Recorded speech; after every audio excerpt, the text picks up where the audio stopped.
অজয় নদীর ব্রিজটা ক্রস করার পর গাড়িটা হঠাৎ থেমে যায়। দেখা যায় সামনের বনেট থেকে ধোঁয়া বের হচ্ছে। গাড়িটা মাত্র কয়েকদিন আগেই সার্ভিসিং করানো হয়েছে, ইঞ্জিন একেবারেই চাঙ্গা, কিন্তু কি হলো কিছুই বোঝা যাচ্ছে না। শেষ প্রহরের আগেই তারাপীঠে পৌঁছাতে হবে। গাড়ি থেকে নামতেই অদ্ভুত দৃশ্যপট চোখের সামনে ভেসে ওঠে। যদিও ফেব্রুয়ারি শেষ, তবুও ভোরের দিকে হালকা ঠান্ডার সাথে কুয়াশা দেখা যায়।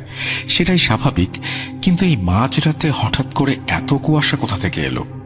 কুয়াশা যে হঠাৎই এসেছে তা বলার কারণ, একটু আগে গাড়ির ভেতর থেকে গ্লাস দিয়ে পরিষ্কার দেখা যাচ্ছিল সামনের অংশটি। কালো পিচের রাস্তাটা ঝোপঝাড়ের বুক চিরে বোলপুরের দিকে এগিয়ে যাচ্ছে, কিন্তু গাড়ির বাইরে আসতেই 10 হাত দূর পর্যন্ত কিছুই দেখা যাচ্ছে না। গাড়ির হেডলাইটের আলোয় যা বোঝা যাচ্ছে, ধোঁয়াটে কুয়াশা সাদা চাদরের মতো ঘিরে রেখেছে গাড়িটাকে।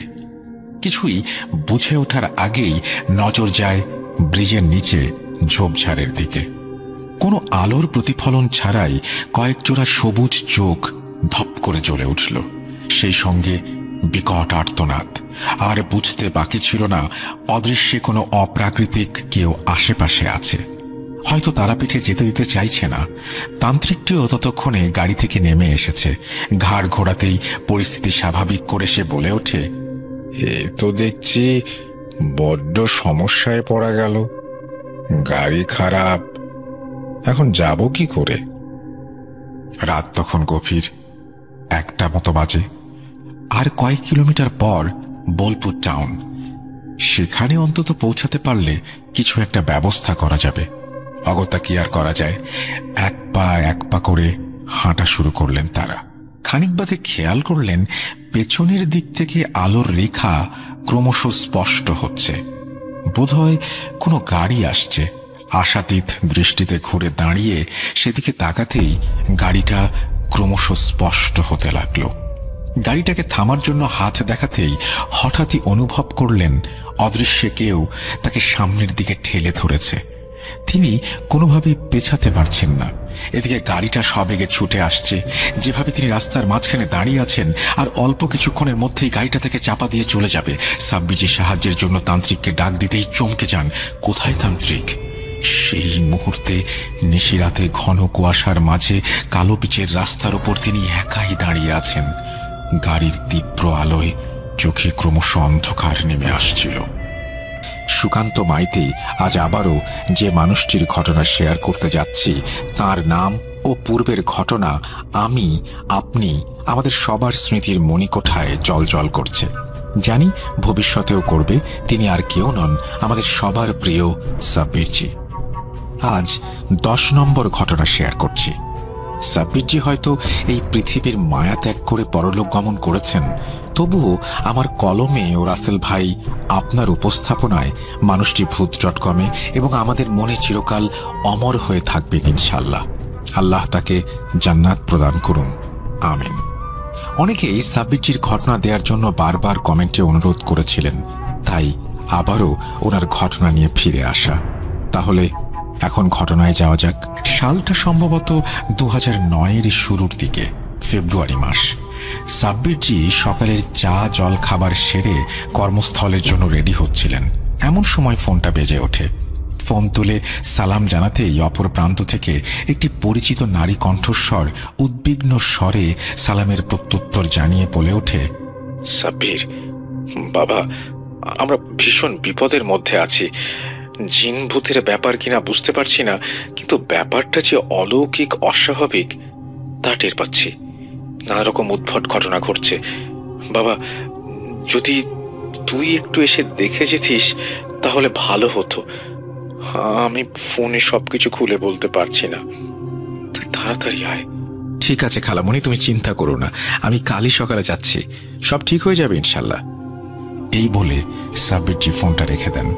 পরদিন সকাল সকাল বেরিয়ে পড়েন খালামণির বাসার উদ্দেশ্যে। আচ্ছা, এখানে বলে রাখি, ইনি সাব্বিরজির বর্ধমানের সেই খালামণি 1998 সালে যার মেয়ের বিয়ের সময় ট্রেনে যাওয়ার দরুন শক্তিগড় স্টেশনে সেই ভয়ঙ্কর ভুঁইফোর পিশাচের সম্মুখীন হয়েছিলেন, এবং 3 মাস পর ওনার মাদ্রাসার শিক্ষক পিতৃতুল্য রবিউল সাহেবের পরিবারকে ওই ভুঁইফোড় পিশাচের হাত থেকে বাঁচানোর সময় রাতে যে খালামণির বাসায় ছিলেন, ইনি সাব্বিরজির সেই খালামণি। যাই হোক, ঘটনায় ফিরি। সাব্বিরজি একাই ড্রাইভ করে যাচ্ছিলেন। ভীষণ চিন্তাগ্রস্ত দেখাচ্ছিল তাকে। পথে শক্তিগড় ক্রস করার সময় ভুঁইফোড় পিশাচের কথাটা মনে পড়ে যায় এবং সেই সঙ্গে রবিউল সাহেবের কথা। মনটা দুঃখে ভরে ওঠে। বেলা 10টা নাগাদ বর্ধমানে পৌঁছে যান। খালামণির বাড়ির সামনে রাস্তার ধারে গাড়িটা পার্ক করে রেলিংয়ে গেটটা খুলে পা বাড়াবেন, হঠাৎই মনে হলো বাড়ির দক্ষিণ সীমানায় আম গাছের আড়াল থেকে কেউ তার উপর নজর রাখছে। পাটা পিছিয়ে এনে পকেট থেকে তসবিটা বের করে আঙুলে পেঁচিয়ে ধরে সূরা পড়ে শরীর বন্ধ করে তারপর বাড়ির সীমানায় প্রবেশ করলেন।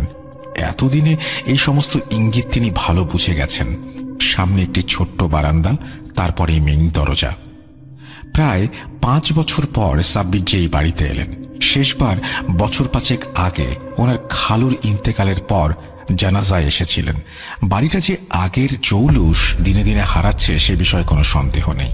আনাচে কানাচে ছাদের কার্নিশে ছোট ছোট বট, অশ্বত্থ, আগাছার অনধিকার প্রবেশই তার প্রমাণ। খালামণি বারান্দাতেই ছিলেন। সাব্বিরজিকে দেখে হাসি মুখে সালাম জানিয়ে বারান্দা থেকে নেমে এসে আপ্যায়ন করবেন, এমন সময় কোত্থেকে একটি কাক তারস্বরে কাঁ কাঁ চিৎকার করতে করতে খালামণির ঠিক সামনে মাটিতে পড়ে ছটফট করতে করতে নিথর হয়ে যায়। সেই দৃশ্য দেখে খালামণি চিৎকার করে ভিমড়ি খেয়ে পড়ে যাচ্ছিলেন। সাব্বিরজি ছুটে গিয়ে তাকে ধরে ফেলেন। তার ঠিক আগে অবশ্য চোখটা এক পলকের জন্য দোতলার ছাদের কোনায় গিয়েছিল এবং সেই এক মুহূর্তের দৃষ্টিতে সাব্বিরজির চিনতে অসুবিধা হয়নি। একটু আগে যে বিভৎস পচাগলা ভয়ঙ্কর মুখটা গেটের বাইরে তার উপর নজর রাখছিল, সেই পিশাচই ছাদের ওপর থেকে কাকটির ঘাড় মোটকে তাদের দিকে ছুঁড়ে মেরেছে নিজের ক্ষমতা জাহির করার জন্য। সাব্বিরজি খালামণিকে ধরে বাড়ির ভেতরে ড্রয়িং রুমে নিয়ে গিয়ে বসান। এরপর পরিচারিকাকে জল আনতে বলে খালামণিকে শান্ত হতে বলেন। খালামণি আতঙ্কে তখনও শ্বাস প্রশ্বাস নিতে কষ্ট হচ্ছে, হাঁপাচ্ছিলেন। পরিচারিকা জল নিয়ে এলে সাব্বিরজি নিজের হাতে তাকে জল খাইয়ে একটু ধাতস্থ করে বলেন, তুমি কোনো চিন্তা করো না খালামণি, আমি এসে গেছি। রায়হান কোথায়? রুকসানা কেমন আছে? আর আমাদের ছোট্ট ভাগ্নে, সে নিশ্চয়ই অনেক বড় হয়ে গেছে। এবারে খালামণি স্বাভাবিক হয়ে বলা শুরু করেন। কি বলি বাবা, হপ্তাখানেক আগে হলো ঝামেলা শুরু। প্রথমে ভেবেছিলাম এলাকার শয়তান প্রমোটারদের বাড়ি বিক্রি করিনি বলে এরকম ভয় দেখাচ্ছে, কিন্তু দিন তিনেক আগে সেই উপদ্রবটা মাত্রাতিরিক্ত বাড়তে শুরু করে।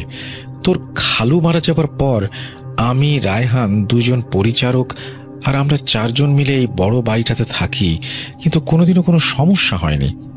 রোকসানা তো তার আব্বা মারা যাওয়ার 1 বছরের মধ্যেই স্বামী সন্তান সহ সপরিবারে আমেরিকায় সেটেল হয়ে গেল।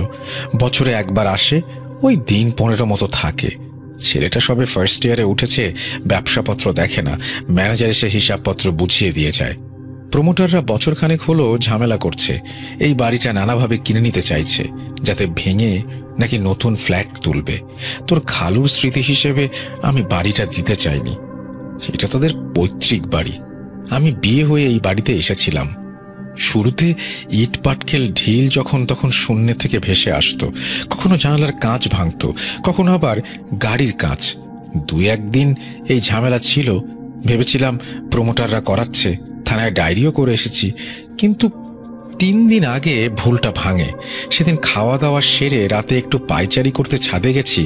মিনিটখানেক পায়চারি করার পর দক্ষিণের পাঁচিল ঘাসা আম গাছটা দেখলাম হঠাৎই নড়ে উঠল। ভাবলাম কোনো রাতচরা পাখি হয়তো ছটফট করছে, কিন্তু না। খানিক বাদে যে দৃশ্যটা চোখে পড়ে তার রীতিমতো শিউরে ওঠার মতো। ল্যাম্পপোস্টের আলোয় দেখতে পাই একটি লিকলিকে বিভৎস কুৎসিত মানুষরূপী অবয়ব গাছ থেকে উল্টোভাবে বেয়ে নেমে আসছে। ছাদ থেকে পরিষ্কার বুঝতে পারছিলাম মুখে পচা গলা চামড়াগুলো ঝুলে আছে তার। তা দিয়ে কালচিটে তরল, সম্ভবত রক্তই হবে, যা গড়িয়ে পড়ছিল।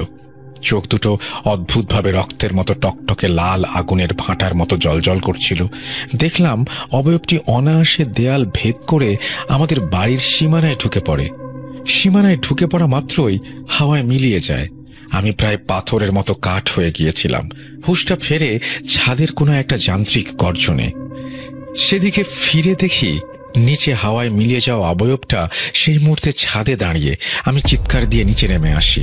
রায়হান নিজের ঘরেই ছিল। আমার চিৎকার শুনে ছুটে আসে, পাছে ও ভয় পাবে তাই কিছু বলি না। পরদিন থেকে শুরু হয় তাণ্ডব। আচমকাই আমাদের বাড়ির সীমানার ভেতরে কোনো পাখি, পশু, বিড়াল ঢুকলেই অদ্ভুতভাবে মারা যাচ্ছিল। বাজার থেকে তাজা শাকসবজি, মাছ মাংস নিয়ে এসে রান্না করে রাখার মিনিট দশেকের মধ্যেই পচে গলে যাচ্ছিল। এই কয়েকদিন আমরা কোনো রকমে বাজার থেকে খাবার আনিয়ে না রেখে সঙ্গে সঙ্গে খেয়ে শেষ করছি, পাছে সেগুলো আবার খারাপ হয়ে যায়। কিছু বুঝে উঠতে পারছি না। কাল রাতে অবয়বটাকে রায়হানের ঘরের সামনে ঘুরঘুর করতে দেখেছি। পাশের মসজিদের ইমাম সাহেবকেও বলেছিলাম। উনি বললেন ওনার পক্ষে সম্ভব না কোনো বড় হুজুর বা আলেমকে ডাকতে। তখনই তোর কথা মনে পড়ল। তুই তো এই ধরনের কাজ সামলাস। ওই যে সেবার রোকসানার বিয়ের পর বরসুল গ্রামে তোর সেই মাদ্রাসার শিক্ষকের পরিবারকে তুই তো বাঁচিয়েছিলিস, তাই তোকে ফোন দেই। এখন দেখি কি করতে পারিস। এই ঝামেলা থেকে বাঁচা বাবা, না জানি কোন শয়তান জিনের পাল্লায় পড়েছি আমরা। এই বলে খালামণি থামেন। ঠিক সেই সময় রায়হান ঘরে প্রবেশ করে, সাব্বিরজিকে সালাম দেয়। আরে দাদা, আসসালামু আলাইকুম, কখন এলে? ওয়ালাইকুম সালাম, এই তো এইমাত্রই। কেমন আছিস রায়হান? পড়াশোনা কেমন চলছে? আর একজন সে কই? তাকে তো দেখছি না। সাব্বিরজির প্রশ্নে রায়হান, খালামণি সবাই অবাক হয়ে তার দিকে তাকায়। তাদের প্রশ্নচিহ্নিত দৃষ্টি দেখে সাব্বিরজি একটু মুচকি হেসে বলেন, খালামণি, তুমি তো জানো আমার সঙ্গে কে থাকেন। আমার জানাটা কোনো অস্বাভাবিক বিষয় নয়। দিন দশেক হলো রায়হানের বন্ধু রাহুল তোমাদের সঙ্গে এখানে এসে থাকছে, তাই না? তা সে কোথায় এখন? এবারে বিস্ময় ভাবটা কাটিয়ে প্রত্যুত্তরে রায়হান বলে, তার আজকে ফার্স্ট আওয়ারে ক্লাস ছিল, তাই কলেজে গেছে, দুপুরে ফিরবে। আজকে আমি কলেজে যাইনি, টিউশন ছিল একটা, সেটা সেরেই ফিরলাম। সাব্বিরজি তাদের স্বাভাবিক করে বলেন যে সবকিছু তিনি জানাচ্ছেন, আগে একটু ফ্রেশ হয়ে নেওয়া যাক। ফ্রেশ হয়ে ডাইনিং টেবিলে নাস্তা করতে করতে সাব্বিরজি খালামণিকে বলেন, সমস্যাটা বাইরে থেকে এসেছে, না কোনো প্রমোটার না অন্য কেউ তোমাদের পরিবারের উপরে কিছু করছে। সমস্যাটা রাহুলের সাথে এসেছে। আমি আজ সন্ধ্যায় ইনশাল্লাহ মাগরিবের নামাজ আদায় করে এই বাড়ি বন্ধ করে দেব। তারপরে এই সমস্যাগুলো আর হবে না। তবে রাহুলের ওপর কিন্তু কালো ছায়া থেকেই যাবে। ভীষণ বিপদ। এখন তার সঙ্গে কথা না বলা পর্যন্ত সমস্যার উৎস বুঝতে পারছি না। তবে এটুকু নিশ্চিত, এক ভয়ঙ্কর পিশাচ জিন রাহুলের পেছনে লেগেছে এবং তার পিছু পিছু তোমাদের বাড়িতে ঢুকেছে। এই বলে সাব্বিরজি থামেন। এরপর সাব্বিরজি জিয়াউদ্দিন সাহেবের দেয়া তাবিজ দুটি খালামণিকে দেন। একটি নিজেকে ধারণ করতে বলেন, অপরটি দোয়া পড়ে রায়হানের হাতে বেঁধে দিতে বলেন। জোহরের নামাজ আদায় করে তাবিজ বাহুতে বেঁধে রায়হান বাজারে যায় সাব্বিরজির দেয়া লিস্টের সামগ্রী আনতে। সেগুলি হলো যথাক্রমে 4টি শিশি, 4টি পেরেক, তিলের তেল। বাকি সামগ্রী সাব্বিরজি নিজেই সঙ্গে নিয়ে এসেছেন। বর্ধমানে আসার পূর্বে সাব্বিরজির সাথে জিয়াউদ্দিন সাহেবের ঠিক কি কথা হয়েছে, এখন আসে সেই প্রসঙ্গে। বর্ধমানে আসার আগে রাতে সাব্বিরজি জিয়াউদ্দিন সাহেবের সঙ্গে দেখা করেন এবং তিনি এই সামগ্রীর লিস্ট দিয়েছিলেন। এখন আসি কি কথা হয়েছিল। আসলে আগের দিন খালামণির ফোন রাখার পর সাব্বিরজি কিছুটা দুশ্চিন্তায় পড়ে যান। কর্মস্থল থেকে ফিরে সন্ধ্যায় জিয়াউদ্দিন সাহেবকে স্মরণ করতে করতে ওনার চোখ লেগে যায়। স্বপ্নে দেখেন একটি ছেলে খালামণির বাসায় প্রবেশ করল। চেহারা অস্পষ্ট ছিল, তবে তার পেছনে একটি বিভৎস কুৎসিত দেখতে অবয়বও প্রবেশ করছে। ঠিক পরম মুহূর্তে ঘরটি কালো ধোঁয়ায় ভরে যায় এবং ধোঁয়া কাটার সঙ্গে সঙ্গে যে দৃশ্যটি তিনি দেখেন তা দেখে তিনি আতঙ্কে আঁতকে ওঠেন। সাব্বিরজি দেখেন এই ছেলেটি গলাকাটা অবস্থায় মেঝেতে পড়ে আছে এবং খালামণি ও রায়হান বিভৎস কাটাছেঁড়া অবস্থায় ঘরের সিলিং থেকে ঝুলে আছে। সাব্বিরজি চিৎকার করে চোখ খুলতেই দেখেন সামনে জিয়াউদ্দিন সাহেব দাঁড়িয়ে। তিনি উদ্ভ্রান্তের মতো জিয়াউদ্দিন সাহেবের দিকে তাকান। জিয়াউদ্দিন সাহেব তাকে শান্ত হতে বলে অদৃশ্য হন এবং কয়েক মিনিট পর পুনরায় ফিরে এসে সাব্বিরজিকে বলেন, সাব্বির, তুমি যা স্বপ্নে দেখেছ তা কেবলই ভবিষ্যৎ বিপদের পূর্বাভাস এবং মায়ার খেলা। সমস্যাটা তোমার খালামণির বাড়িতে নয়, বা কেউ তাদের ওপরে কোনো কালো জাদু বা কোনো কিছু করেনি। সমস্যাটা নিজে থেকেই হেঁটে এসেছে তোমার খালামণির বাড়িতে। এই মুহূর্তে দিন 10 হলো তোমার খালাতো ভাইয়ের বন্ধু রাহুল নামে একটি ছেলে তাদের বাড়িতে এসেছে। সমস্যাটা তার সঙ্গে বাসায় ঢুকেছে। শয়তান পিশাচ কোনো কিছু রেয়াত করে না, সামনে যাকেই পায় তারই অনিষ্ট করে। তাই বেশি দিন সেই বাড়িতে থাকলে শয়তান তোমার খালামণি ও তোমার খালাতো ভাইয়ের অনিষ্ট করবে। আমাদের শীঘ্রই বাড়িটাকে বন্ধ করতে হবে। তবে শয়তানের উৎপত্তি কোথায়, কেনই বা সে রাহুলের পেছনে পড়েছে, তা কিছুই বুঝতে পারছি না। আপাতত তুমি কালকে গিয়ে বাসাটি বন্ধ করবে। মাগরিবের আজানের পর সূরা পাঠ করে 4টি শিশির ভেতর 4টি পেরেক, তিলের তেল ও আমি মদিনার আতর দিচ্ছি তা মিশিয়ে শিশি বন্ধ করে 4 কোণায় পুঁতে দেবে এবং সমগ্র বাড়িতে আবে জমজমের পানি ছিটিয়ে দেবে। এছাড়া আমি 2টো তাবিজ দিচ্ছি, যা তোমার খালামণি এবং খালাতো ভাইকে পড়তে বলো। যতক্ষণ না রাহুলের ওপর থেকে সমস্যা কেটে যাচ্ছে ততক্ষণ পর্যন্ত যেন তাবিজগুলো ওনাদের শরীরে থাকে। শয়তানটা যেহেতু একবার নজর দিয়েছে, তাই ওদের অনিষ্ট হওয়ার সম্ভাবনা আছে। তুমি আগামীকাল গিয়ে রাহুলের কাছ থেকে সমস্ত বিষয়টি জানার চেষ্টা করো। আর আমার মনে হয় রাহুল কিছু একটা লুকিয়েছে রায়হানের কাছে। এই বলে জিয়াউদ্দিন সাহেব সালাম জানিয়ে অদৃশ্য হন। বেলা 1টা নাগাদ রায়হান সব জিনিসপত্র নিয়ে সাব্বিজির হাতে দেয়। রাহুল তখনও আসেনি, ওর দুপুরে ফেরার কথা। তবে রাহুল আসার আগে সাব্বিরজি রায়হান ও খালামণিকে পরিষ্কারভাবে বুঝিয়ে দেন হুট করে রাহুলকে কোনো কিছু জিজ্ঞেস যেন না করে।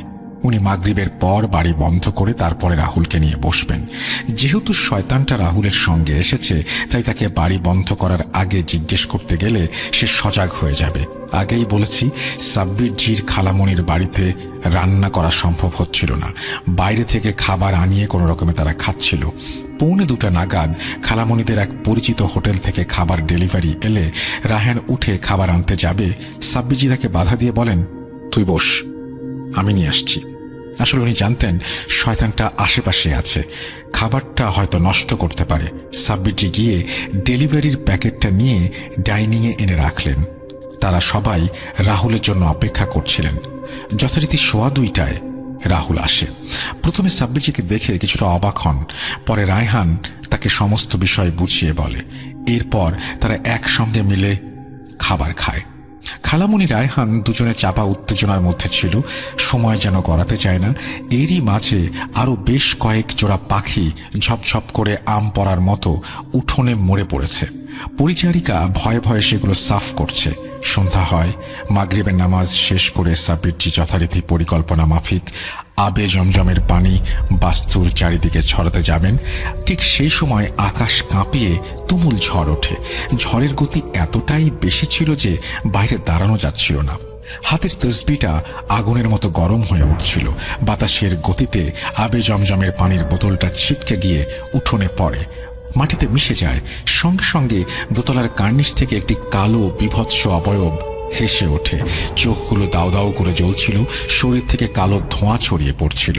সেই অবয়বটি সাব্বিরজি ছাড়া আর কেউ দেখতে পাচ্ছিল না। সেই মুহূর্তে সাব্বিরজির মাথা গরম হয়ে যায়। উনি সূরা ইখলাস পাঠ করে তসবি উঁচিয়ে চেঁচিয়ে উঠতে যাবেন। ঠিক সেই সময় ঘাড়ের কাছে একটা শীতল স্পর্শ অনুভব করলেন। জিয়াউদ্দিন সাহেব সাব্বিরজিকে থামিয়ে বলে ওঠেন, সাব্বির, কি করছো? নিজের স্নায়ুর উপর নিয়ন্ত্রণ রাখো। শয়তান তার খেলা দেখাবেই। যেহেতু রাহুল এখানে আছে, তাই শয়তান পিশাচ কোনো মতেই চাইবে না। আমি তাকে আটকাচ্ছি। তুমি কয়েক ফোঁটা মদিনার আতর ছড়াও, তাতেই হবে। এবং তাড়াতাড়ি বাস্তুর সীমানার 4 কোণায় শিশুগুলো পুঁতে দাও। এই বলে জিয়াউদ্দিন সাহেব শূন্যে ভেসে চলে যান। এদিকে খালামণি ও রায়হান সাব্বিরজির কথা মতো জোরে জোরে একটি বিশেষ সূরা পাঠ করছিলেন। হঠাৎই তারা সবাই শুনতে পায় ছাদের ওপর প্রবল তাণ্ডবের শব্দ। সাব্বির জি আর দেরি না করে রায়হানকে বলেন তাড়াতাড়ি শিশিগুলো দিতে। আগেই পরিচারক বাড়ির চার কোনায় 4টি গর্ত খুঁড়ে রেখেছিল। সাব্বির জি সূরা পাঠ করতে করতে শিশিগুলো এক এক করে 4টি গর্তে পোঁতা মাত্রই ঝড়টা থেমে যায়। এখানে একটা কথা বলতে ভুলে গেছি, সাব্বির জি বলেছিলেন ঝড়টা নাকি সেই মুহূর্তে শুধু বাস্তুর ভেতরেই হচ্ছিল। ল্যাম্পপোস্টের আলোয় বোঝা যাচ্ছিল বাইরে একটা পাতাও নড়েনি। ঝড় থেমে যেতে সাব্বির জি, খালামণি, রায়হান ও রাহুল সবাইকে ভেতরে যেতে বলেন। উনি একটু বাদেই যাচ্ছেন। ওনারা ভেতরে যেতে জিয়াউদ্দিন সাহেব আসেন। ওনাকে বিধ্বস্ত দেখাচ্ছিল। উনি মানুষের মতো হাঁপাতে হাঁপাতে বলে ওঠেন, সাব্বির, এটি কোনো সাধারণ পিশাচ নয়। হিন্দু ধর্মের কোনো কবিরাজ বা তান্ত্রিকের অনেক বছরের সাধনার ফল। এত সহজ হবে না এর সঙ্গে মোকাবেলা করা। আপাতত শয়তানটা এখান থেকে গেছে, কিন্তু আমি তাকে নিঃশেষ করতে পারিনি।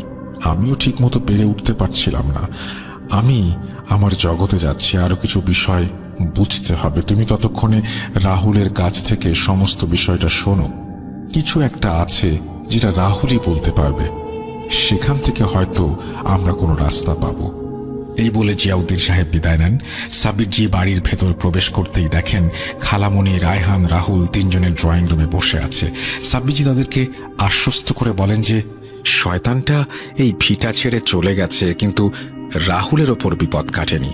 সেই শুনে রাহুল চমকে ওঠে এবং উদ্ভ্রান্তের মতো প্রশ্ন করে, মানে কি, আমার ওপর কেন শয়তানের ছায়া থাকবে? আমি তো এখানে আসার পরে সব দেখছি। রাহুলের কথা শুনে খালামণি, রায়হান বিস্ময়ে রাহুলের দিকে তাকাচ্ছিল। বোঝা যাচ্ছিল রাহুলের চোখ মুখে ভয় ও কিছু একটা লুকানোর আভাস। সাব্বির জি রাহুলকে শান্ত হতে বলেন এবং ধীরে ধীরে বিষয়টা খুলে বলেন যে শয়তান তার পেছনে এসেছিল। কিছু একটা তাদের পরিবারের মধ্যে ঘটেছে যেটা রাহুল লুকিয়ে যাচ্ছে। সবকিছু শুনে এবারে রাহুল শান্ত হয়ে চুপচাপ সোফায় বসে পড়ে। রাহুল ধীর স্বরে বলতে শুরু করে, কোনো শয়তান পিশাচের হাত আছে কিনা বলতে পারবো না, তবে লাস্ট 6 মাস ধরে কিছু জিনিস আমাদের পরিবারের মধ্যে ঘটে চলেছে যা খুবই দুঃখজনক এবং ভয়ঙ্কর। 6 মাস আগে আমার কাকা মারা যান। কাকার 2 মেয়ে রিয়া ও টিয়া। রিয়া এবছর মাধ্যমিক দিত, কিন্তু যা সব ঘটে চলেছে তাই এবছরও ড্রপ দেয়।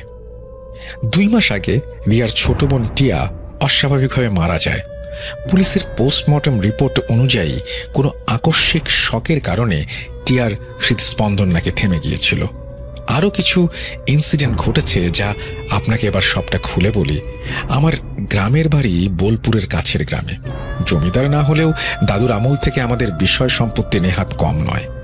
মাঠে প্রায় 100 বিঘের মতো জমি, চালের কল, রেডিমেড গার্মেন্টস ব্যবসা বোলপুর শহর সহ বর্ধমানেও। আমার বাবারা 2 ভাই ছিলেন, কোনো বোন নেই। আমার জন্মের 1 বছরের মাথায় গাড়ি দুর্ঘটনায় আমার মা বাবা দুজনেই মারা যান। দাদু ছিলেন না। তখন থেকেই আমি ঠাকুমার কাছেই বড় হই। পরে কাকিমা আসায় কাকিমা, কাকা আমাকে নিজের সন্তানের মতো মানুষ করেছেন। আমাদের বর্ধমানেও একটা বাড়ি আছে।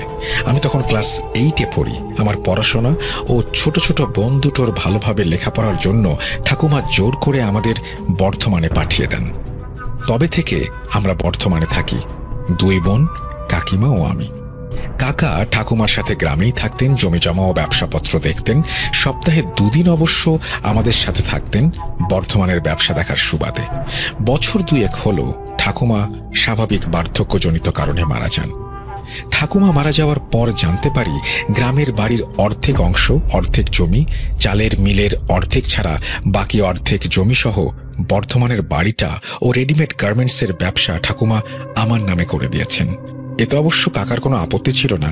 তারা তো আমাকে নিজের ছেলের মতোই মানুষ করেছেন, আর তাদের নিজেদের কোনো ছেলেও ছিল না। ঠাকুমা মারা যাওয়ার পরেও কাকা গ্রামের বাড়িতেই থাকতেন। স্বাভাবিক নিয়মে সপ্তাহে 2 দিন 1 দিন বর্ধমানে এসে থাকতেন। সবকিছু ঠিকঠাক যাচ্ছিল। মাস 6 আগে অঘটনটা ঘটে। সেবার 2 বোনকে নিয়ে কাকিমা বিশ্বকর্মা পুজোর হপ্তাখানেক আগেই গ্রামের বাড়ি চলে যান। এখানে বলে রাখি, আমাদের গ্রামের বাড়িতে বিশ্বকর্মা পূজা থেকে মায়ের আগমনের ঘণ্টা বেজে যেত। ঠাকুর বানানোর শিল্পী সেদিন থেকেই মা দুর্গার প্রতিমা বানানো শুরু করত। কিছু কিছু আত্মীয় তো বিশ্বকর্মা পুজো থেকে আমাদের বাড়িতে থাকা শুরু করে দিত। সেই লক্ষ্মী পুজোর পর তাদের পাত উঠত। বেশ ঘটা করে আমাদের গ্রামের বাড়িতে দুর্গাপূজা হয়। আমি সেবার কাকিমাদের সাথে যাইনি, কারণ আমার কিছু কোচিং ক্লাস ছিল। সবকিছু শেষ করে বিশ্বকর্মা পুজোর দিন যাব বলে ঠিক করি, কিন্তু এবছর কোনো পুজোই হয়নি। জীবনটা আমাদের পুরো বদলে গেছে। যাই হোক, সেদিন আমি সকাল সকাল বেরিয়ে যাই। বেলা 10টা নাগাদ যতক্ষণে গ্রামে পৌঁছাই ততক্ষণে যাওয়ার সময় খেয়াল করলাম যতই বাড়ির কাছাকাছি যাচ্ছি ততই লোকজনের ভিড় বাড়ছে। দুই একজন পাড়া প্রতিবেশী আমাকে দেখে কান্নার স্বরে বলে উঠল, গাড়ি কি এসেছে? আমি হতবাক হয়ে যাই। কিসের গাড়ি? এরা সবাই কাঁদছে কেন? আর আমার বাড়ির সামনেই এত ভিড় কেন? বাড়ির গেটের কাছে আসার সাথে সাথেই পাড়ার একজন কাকা কাঁদতে কাঁদতে জিজ্ঞেস করে, গাড়ি এখনো পৌঁছয়নি? তুমি কি গাড়ির সঙ্গে এলে? বুকের ভেতরটা ঢিপ ঢিপ করছিল। আমি কিছুই বুঝতে পারছিলাম না। কিসের গাড়ির কথা বলছে সবাই? আর কোথা থেকেই বা আসবে গাড়ি? গেটে ঢুকতেই সব সন্দেহ দূর হয়ে যায়। দেখি পাড়ার জেঠিমা ঠাকুমারা কাকিমার কাছে বসে মাথায় জল দিচ্ছে। বিশ্বকর্মা পুজো হওয়ার কথা ছিল, কিন্তু কোথায় পুজো? বাড়িটা মৃত্যুপুরীতে পরিণত হয়েছে। একজন কাকিমার শাখা পলা ভাঙতে ব্যস্ত, তার মানে কাকা নেই। কি হলো কিছুই বুঝতে পারছিলাম না, কাউকে জিজ্ঞেস করতেও পারছিলাম না। গলা শুকিয়ে আসছিল। ঠিক সেই সময় একটা অ্যাম্বুলেন্স আসে লাশ নিয়ে। পাড়ার একজন জেঠুর মুখ থেকে জানতে পারি কাকা নাকি গলায় দড়ি দিয়ে আত্মহত্যা করেছে। কিন্তু কিছুতেই বুঝে উঠতে পারছিলাম না কি এমন কারণ যার কারণে কাকা আত্মহত্যা করতে যাবে। কাকিমার সঙ্গে তো ভীষণ ভালো সম্পর্ক, আমাদের পরিবারে তো কোনো অশান্তি ছিল না। তাহলে কি এমন ঘটল? এই সব প্রশ্ন মাথায় ঘুরপাক খাচ্ছিল। অ্যাম্বুলেন্স থেকে বডি নামানোর সময় শিউরে উঠি। মানে কি বলবো, কাকার মুখের দিকে তাকানোই যাচ্ছিল না। একটা মানুষ রাতে মারা গেছে, বেলা 10টা সাড়ে 10টা নাগাদ বডি কি করে এতটা পচে গলে যেতে পারে? শুধু আমিই না, যারাই দেখেছে তারাই ভয় পেয়েছে। দুই একজন ভয়ে অজ্ঞান পর্যন্ত হয়ে গিয়েছিল। আমরা আর কেউ ভয়ে তাকাতে পারিনি। আমাদের বাড়ির একজন গুরুদেব আছেন, উনিও উপস্থিত ছিলেন। উনি লাশ দেখে হা ঈশ্বর বলে চেঁচিয়ে ওঠেন এবং বিধান দেন তাড়াতাড়ি অন্ত্যেষ্টিক্রিয়া শেষ করে ঘাট কাজ শেষ করতে। যেহেতু আমার সকালে আসার কথা, তাই গুরুদেবই বারণ করেছিলেন রাতে আমাকে না জানাতে। আসলে বাবা মাকে যখন হারিয়েছি তখন আমার জ্ঞান পর্যন্ত হয়নি, তাই তাদের কথা কিছুই মনে নেই। জ্ঞান হবার পর থেকে কাকা কাকিমাকেই মা বাবা বলে জেনে এসেছি। পাছে রাতে জানতে পারলে একা বর্ধমানে যে কি করে বসতাম তাই বা কে জানে। বিকেলের মধ্যেই ঘাট কাজ শেষ হয়ে যায়। আমি মুখাগ্নি করি। এরপর গুরুদেব কাকিমাকে বলেন শ্রাদ্ধক্রিয়া শেষ করে তাড়াতাড়ি যেন বাচ্চা কাচ্চা নিয়ে কাকিমা বর্ধমানে চলে যান। কিছু একটা কাকার সঙ্গে ঘটেছে, তবে সেটা যে কোনো শয়তানি শক্তি তা গুরুদেব তখনও খুঁজে উঠতে পারেননি। কাকিমা সেসবে বিশ্বাস করতেন না, তবুও গুরুদেবের কথা অমান্য করেন কিভাবে? আমাদের বাড়িতে আজ পর্যন্ত কেউ করেনি। কাকিমা সম্মতি জানান। এমনিতেই অশৌচ বাড়ি, তাও পুজো হবে না বাড়িতে, সুতরাং থাকারও কোনো দরকার নেই। গুরুদেবের কথা মতো আমরা 13 দিনের মাথায় শ্রাদ্ধ শান্তি সম্পন্ন করে সবাই মিলে বর্ধমানের বাড়িতে চলে আসি। আমাদের একজন বিশ্বস্ত পরিচারক আছেন, হরিহর কাকা। উনি চাষবাস দেখাশোনা করেন এবং মিলের ম্যানেজার সময় মতো বর্ধমানে এসে হিসাব বুঝিয়ে দিয়ে যান। সেই 13 দিনে তেমন কিছু না ঘটলেও টুকটাক আওয়াজ, ঘরে নতুন কোনো বাল্ব কিনলে সেটা ফিউজ হয়ে যাওয়া, অন্ধকারে কাউকে দাঁড়িয়ে থাকতে দেখা, এরকম টুকিটাকি উপলব্ধি আমি করেছিলাম। গুরুদেব বলেছিলেন শ্রাদ্ধ শান্তি না হওয়া পর্যন্ত অপঘাতে মৃত বাড়িতে এরকম অল্প বিস্তর হতেই পারে। কিন্তু টিয়া খুবই ভয় পেয়েছিল। বর্ধমানে ফেরার পরও তার সেই ভয় কাটেনি। হসপিটালে অ্যাডমিটের আগে পর্যন্ত টিয়া নাকি অনেক রকম অলৌকিক ঘটনার সম্মুখীন হয়, যা আমি পরবর্তীতে কাকিমার মুখ থেকে শুনি। টিয়া আর হসপিটাল থেকে ফেরেনি। 2 মাস আগে হসপিটালে শকিং ডেথ। ডাক্তার বলে কোনো কিছুতে প্রচণ্ড ভয় পেয়ে ওর হৃদস্পন্দন বন্ধ হয়ে যায়। হসপিটালে সে কি ধরনের ভয়ের সম্মুখীন হয়েছিল তা জানি না। হসপিটালে আমিও কিছু ঘটনার সম্মুখীন হয়েছিলাম, তবে তার আগে কাকিমার কাছ থেকে যা শুনেছি সেটা আপনাদের বলি। কাকিমা বলে বোলপুর থেকে ফেরার পর টিয়া সারাক্ষণ নাকি বিড়বিড় করে কি সব বলতো। একাই বসে থাকতো, কাকিমাকে সারাক্ষণ বলতো তাকে নাকি বাবা নিতে এসেছে। একদিন নাকি স্বপ্নে দেখে দাউ দাউ করে আগুন জ্বলছে, সেই আগুনের ভেতর থেকে একটি ঝলসে যাওয়া মানুষের মতো অবয়ব বেরিয়ে এসে টিয়ার কাছে আসতে সে দেখে অবয়বটি ধীরে ধীরে তার বাবার মূর্তি নিচ্ছে। চামড়াগুলো গলে খুলে পড়ছে, হাড় দেখা যাচ্ছিল। অবয়বটি টিয়াকে ইশারায় বলছিল যে সে টিয়াকে সঙ্গে নিয়ে যাবে। টিয়া চিৎকার দিয়ে ঘুম থেকে উঠে পড়ে। তারপর থেকে ও আর রিয়ার কাছে ঘুমাতো না, নিচতলায় কাকিমার কাছে ঘুমাতো। দোতলায় 3টি রুমের মধ্যে একটিতে আমি ঘুমাতাম। একদিন পড়াশোনা শেষ করে শুতে একটু দেরি হয়ে গিয়েছিল। রাত তখন প্রায় 1:15টার মতো বাজে। হঠাৎই নিচতলায় সিঁড়ির থেকে হাসির শব্দ ভেসে আসে, যেন কোনো বাচ্চা হাসছে। এত রাতে কে হাসছে? বাচ্চা বলতে তো শুধু এই টিয়া এই বাড়িতে। এত রাতে টিয়া সিঁড়িতে কি করছে এই ভেবে তড়িঘড়ি করে উঠে ঘর থেকে বেরিয়ে সবে সিঁড়িতে পা রাখবো, নজর যায় সিঁড়ির নিচে। দেখি টিয়া কারোর সঙ্গে কথা বলছে, কিন্তু অপর পাশে কে ঠিক বুঝে উঠতে পারছিলাম না। টিয়া কাউকে বারবার মানা করছে যাবে না। পাশের দেওয়ালে সিঁড়ির লাইটের সুইচ ছিল, আলোটা জ্বালতেই একটি অঘটন ঘটে যায়। আমি স্পষ্ট দেখেছি কেউ আচমকাই হ্যাচকা টান মারে টিয়াকে। টিয়া গড়িয়ে সিঁড়ি থেকে নিচতলায় গিয়ে পড়ে। আমি চিৎকার করে সঙ্গে সঙ্গে পরিচারক, রিয়া, কাকিমাকে ডাক দিতে যাব এবং সেই জন্য দৌড়ে নিচে নামি। আমার চিৎকারে তারাও বেরিয়ে আসে। নিচে গিয়ে দেখি টিয়া অজ্ঞান হয়ে মেঝেতে পড়ে আছে, মাথা ফেটে গেছে, ওর চোট লেগেছে। সঙ্গে সঙ্গে সেই রাতে আমরা টিয়াকে হাসপাতালে নিয়ে যাই। রাতটুকু অবজারভেশনে রেখে ভোর ভোর টিয়ার অপারেশন হয়। অদ্ভুতভাবে 2টো পাই ভেঙে গিয়েছিল। ওটুকু সিঁড়ি থেকে পড়লে কিভাবে 2টো পা ভাঙে জানি না। মাথাও ফেটে গিয়েছিল, সেখানে 6টা স্টিচ পড়ে। কাকিমা ভীষণ কান্নাকাটি করছিলেন। হাসপাতালের ব্যাপার, তাই সারাদিন কাকিমা থাকলেও রাতে কাকিমাকে বাড়িতে পাঠিয়ে দেই। আশ্বস্ত করে বলি আমি থাকবো রাতে। সেই মতো আমি রাতে হসপিটালে থাকি এবং পারমিশন নিয়ে করিডোরে একটা বেঞ্চে বসে থাকি। রাত তখন কটা খেয়াল নেই, আন্দাজ 2:15-2:30 হবে। হঠাৎই 3 তলা থেকে বিকট চিৎকারের শব্দ পাই। আমরা 4 তলায় ছিলাম। গভীর রাত, হসপিটাল পুরো নিস্তব্ধ, কিন্তু কার চিৎকার ভেসে আসতে পারে? মনের অজান্তেই কৌতূহলী হয়ে এক পা করে সিঁড়ি দিয়ে নেমে নিচ তলায় যাই, অর্থাৎ 3 তলায়। দেখি দূরে কোণার কাছে লাইটটা অদ্ভুতভাবে দপদপ করছে।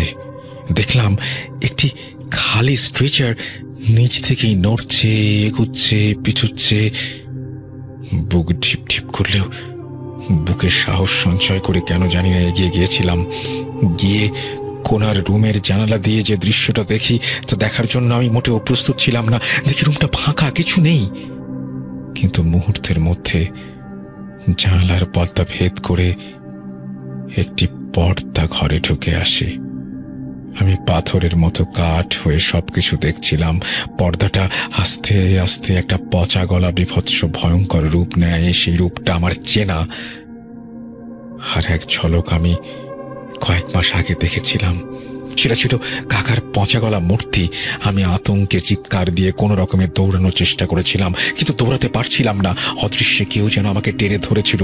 চিৎকার করে কখন যে জ্ঞান হারাই আমার মনে নেই। জ্ঞান ফিরতেই দেখি সিকিউরিটি ডাকছে। সিকিউরিটি জানায় আমাকে নাকি সকাল থেকে গোটা হাসপাতালে খুঁজে বেরিয়েছে। সে সেই পরিত্যক্ত করিডোরে পড়ে থাকতে দেখেছে। হাসপাতালের সেই অংশটা নাকি রেনোভেশনের জন্য বন্ধ, তাই এদিকে কেউ খুব একটা আসে না। সত্যি চোখ খুলে যখন দেখি চারিদিকে নানা রকম কাজের আসবাবপত্র পড়ে আছে, কিন্তু রাতে এখানে সবকিছু পরিষ্কার স্বাভাবিক ছিল। সিকিউরিটি বলে, আপনি তাড়াতাড়ি ওপরে যান, সব শেষ হয়ে গেছে। কি শেষ হয়ে গেছে? আমি উদ্ভ্রান্তের মতো সিকিউরিটিকে জিজ্ঞেস করতে করতে ছুটে যাই ওপরে। দেখি কাকিমা রিয়া কান্নাকাটি করছে। রিয়ার মামাও ছিলেন। তিনি বললেন যে সব শেষ, টিয়া আর নেই। আমি টিয়ার মুখের দিকে তাকাতে পারছিলাম না। মুখটা হাঁ হয়ে আছে, চোখগুলো বড় বড় করে বেরিয়ে আছে, যেন ঠিকরে বেরিয়ে আসবে। শরীরটা কাঠ হয়ে গেছে। ডাক্তার বললেন, ঠিক বুঝতে পারছি না, তবে মনে হচ্ছে কোনো কিছু দেখে প্রচন্ড ভয় পেয়েছে। শক খেয়ে হঠাৎ ওর হার্টটা বন্ধ হয়ে মৃত্যু ঘটেছে। আমার মুখ থেকেও সমস্ত ঘটনা শুনে কাকিমা ভীষণ ভয় পায়। আমরা সেদিনই গুরুদেবকে ফোন করি। বডি আর গ্রামের বাড়ি নিয়ে যাওয়া হয় না, বর্ধমানেই দাহ সংস্কার করি। শ্রাদ্ধ শান্তির কয়েকদিন পর এবারে রিয়া মাঝে মাঝে সেই ভয়ঙ্কর অবয়ব দেখা শুরু করে। রিয়া জানায়, একদিন স্কুল থেকে ফেরার সময় গেটের সামনে চাদর মুড়ি দিয়ে একজন লোক এসে ফট করে রিয়ার হাতটা ধরে ফেলে। রিয়া চিৎকার দিতেই চাদরটা সরে যায় মুখ থেকে এবং তার বর্ণনা অনুযায়ী সেই বিভৎস পচাগলা মুখটি নাকি অবিকল তার বাবার মতো। আমরা সঙ্গে সঙ্গে গুরুদেবকে জানাই। গুরুদেব তখনও ঠিক বুঝে উঠতে পারছিলেন না সমস্যা ঠিক কোথা থেকে হচ্ছে। উনি সেই দিন রাতেই আমাদের বাসায় আসেন, কিছু যজ্ঞ হোম শান্তি করেন এবং কাকিমাকে বলেন, দেখো মা, এই ভয়ঙ্কর পিশাচ শক্তিকে কেউ জাগ্রত করেছে, কিন্তু কে, কিসের জন্য তা আমি এখনো বুঝে উঠতে পারছি না। ভালো হয় তোমরা এই বাড়িটা যদি ছেড়ে দাও, আমি কবজ করে দিচ্ছি। এটা ধারণ করে রেখো, তাহলে অন্তত শয়তানটা তোমাদের কাছে আসতে পারবে না। কিন্তু এই বাড়িটা যেহেতু তোমাদের বংশের সঙ্গে যুক্ত এবং আমি এখনো সমস্যার গোড়াটি খুঁজে উঠতে পারিনি, তাই এখানে থাকাটা রিস্ক হয়ে যাবে। কটোয়ায় তোমার বাপের বাড়ি চলে যাও, রাহুল কলেজের হোস্টেলে শিফট হয়ে যাবে, যতদিন না সমস্যা মেটে। সেই মতো কাকিমা রিয়াকে নিয়ে কাটোয়া চলে যান এবং আমি কলেজের হোস্টেলে শিফট হয়ে যাই। সামনে পরীক্ষা, পড়াশোনা হোস্টেলে থাকলে ঠিকমতো হয়ে ওঠে না, তাই রায়হান একরকম জোর করে তাদের বাড়িতে নিয়ে আসে। বিশ্বাস করুন দাদা, আমি জানতাম না যে পিশাচ আমার পিছু পিছু এই বাড়িতে এসে উঠবে। হোস্টেলে যেহেতু অনেক মানুষের ভিড়, তাই হয়তো সেখানে আসেনি বা আমি টের পাইনি। তবে মাঝে মধ্যে চাদর মুড়ি দেয়া একটা মানুষ দেখতাম, কিন্তু তখন অতটা গুরুত্ব দেয়নি। কাকিমা রিয়া কটোয়াতে মোটামুটি সুস্থ ছিল, সেখানে আর কোনো সমস্যা হয়নি দেখে আমিও এসব কিছু ভুলে গিয়েছিলাম। এখানে আসার পর প্রথম আন্টি ভেবেছিল প্রমোটাররা হয়তো ডিস্টার্ব করছে, আমিও তাই ভাবি। তারপর থেকে খাবার দাবার নষ্ট হয়ে যাওয়া শুরু হয়, মরা পশু পাখি উঠোনে পড়তে শুরু করে। আমার কেমন জানি ভয় হচ্ছিল, কিন্তু সেই শয়তান যে আমার পিছু পিছু এখানে এসেছে এটা ধারণা করতে পারিনি। আসলে দিনের শেষে রায়হান অন্য ধর্মের, আমি অন্য ধর্মের, তাই হয়তো ভেবেছিলাম যে এখানে কিছু হবে না। আর খাবার নষ্ট হওয়া, মরা পশু পাখি পড়া, এগুলোই প্রথমেই দেখেছিলাম। এর আগে আমাদের বাড়িতে এরকম কিছু হয়নি। এরপর যা হয়েছে বাকিটা তো আপনি জানেন। এই বলে রাহুল থামে। সাব্বিরজি রাহুলকে আশ্বস্ত করেন, বলেন, ইনশাল্লাহ আল্লাহ চাইলে সবকিছু ঠিক হয়ে যাবে। শয়তানটা কখনো জয়ী হয় না, সাময়িক শক্তি দেখালেও কখনো পেরে উঠতে পারে না। সে তোমার ধর্মেই হোক বা আমার ধর্মেই হোক, শয়তান শয়তানি। তুমি কোনো চিন্তা করো না, আমি কালই তোমাদের বর্ধমানের বাড়িতে একবার যেতে চাই। এরপর রাহুল, রায়হান শুতে চলে যায়। সাব্বিরজিও খালামণিকে আশ্বস্ত করে গেস্ট রুমে চলে যান। হঠাৎই কনকনে ঠান্ডা হাওয়ায় সাব্বিরজি চমকে উঠে দেখেন গাড়িটা সবেগে ছুটে চলেছে ঘন জঙ্গল মাঠঘাটের বুক চিরে। পাশে একজন তান্ত্রিক গোছের মানুষ বসে, উনি ইশারায় সাব্বিরজিকে রাস্তা দেখিয়ে চলেছেন। সাব্বিরজি নিজেই গাড়ি চালাচ্ছিলেন। তিনি অবাক হয়ে দেখছিলেন, মাঝে মাঝে তান্ত্রিকটা তার দিকে তাকিয়ে গম্ভীর স্বরে বলছে, আমাদের ভোররাত্রির মধ্যেই তারাপীঠে পৌঁছাতে হবে, তবেই রাহুলের পরিবারকে বাঁচানো যাবে। দেরি করো না, গাড়ি ছোটাও সাব্বির। সাব্বিরজি কেমন যেন কিছু বলতে গিয়েও বলতে পারলেন না। গাড়ি যেন আপনা হতেই ছুটে চলেছে। খানিক বাদে তান্ত্রিক জানায় যে আর অল্প কিছুক্ষণের মধ্যেই বোলপুর আসবে। অজয় নদীর ব্রিজটা ক্রস করার পর গাড়িটা হঠাৎই থেমে যায়। সাব্বিরজি দেখেন সামনের বনেট থেকে ধোঁয়া বের হচ্ছে। কিন্তু এমন কেন ঘটল? গাড়ি তো বেশ চাঙ্গাই ছিল, রিসেন্টলি সার্ভিসিং করানো হয়েছে। সাব্বিরজি মনে মনে বলে উঠলেন। গাড়ি থেকে নেমে বনেট খুলতেই বোঝা গেল গাড়ির ইঞ্জিন কোনোভাবে খারাপ হয়ে গেছে। বোলপুর আসতে এখনো কয়েক কিলোমিটার বাকি, সেখানে পৌঁছালে হয়তো কোনো গাড়ির ব্যবস্থা করা যাবে। এই বলে তারা বোলপুরের দিকে পা বাড়াবেন, ঠিক সেই সময় লক্ষ্য করলেন একটি গাড়ি পেছনের দিক থেকে আসছে। সাব্বিরজি গাড়িটি থামাতে হাত বাড়ান। এমন সময় উপলব্ধি করলেন তান্ত্রিক হঠাৎই তাকে পেছন থেকে ঠেলে ধরেছে, আর একটু হলেই গাড়িটা চাপা দিত। সাব্বিরজি প্রাণপণে নিজেকে ছাড়াতে চেষ্টা করছিলেন, কিন্তু পারলেন না। শ্বাস প্রশ্বাস ক্রমশ রোধ হয়ে আসছিল। ঠিক সেই সময় পকেটে তসবিটা গরম হতে থাকে। সেই সঙ্গে পেছনে হুটুপুটির শব্দ, তারপর শীতল একটা স্পর্শ। মুহূর্তের মধ্যে শান্তি ফিরে আসে। ঘুমটা ভেঙে যায়।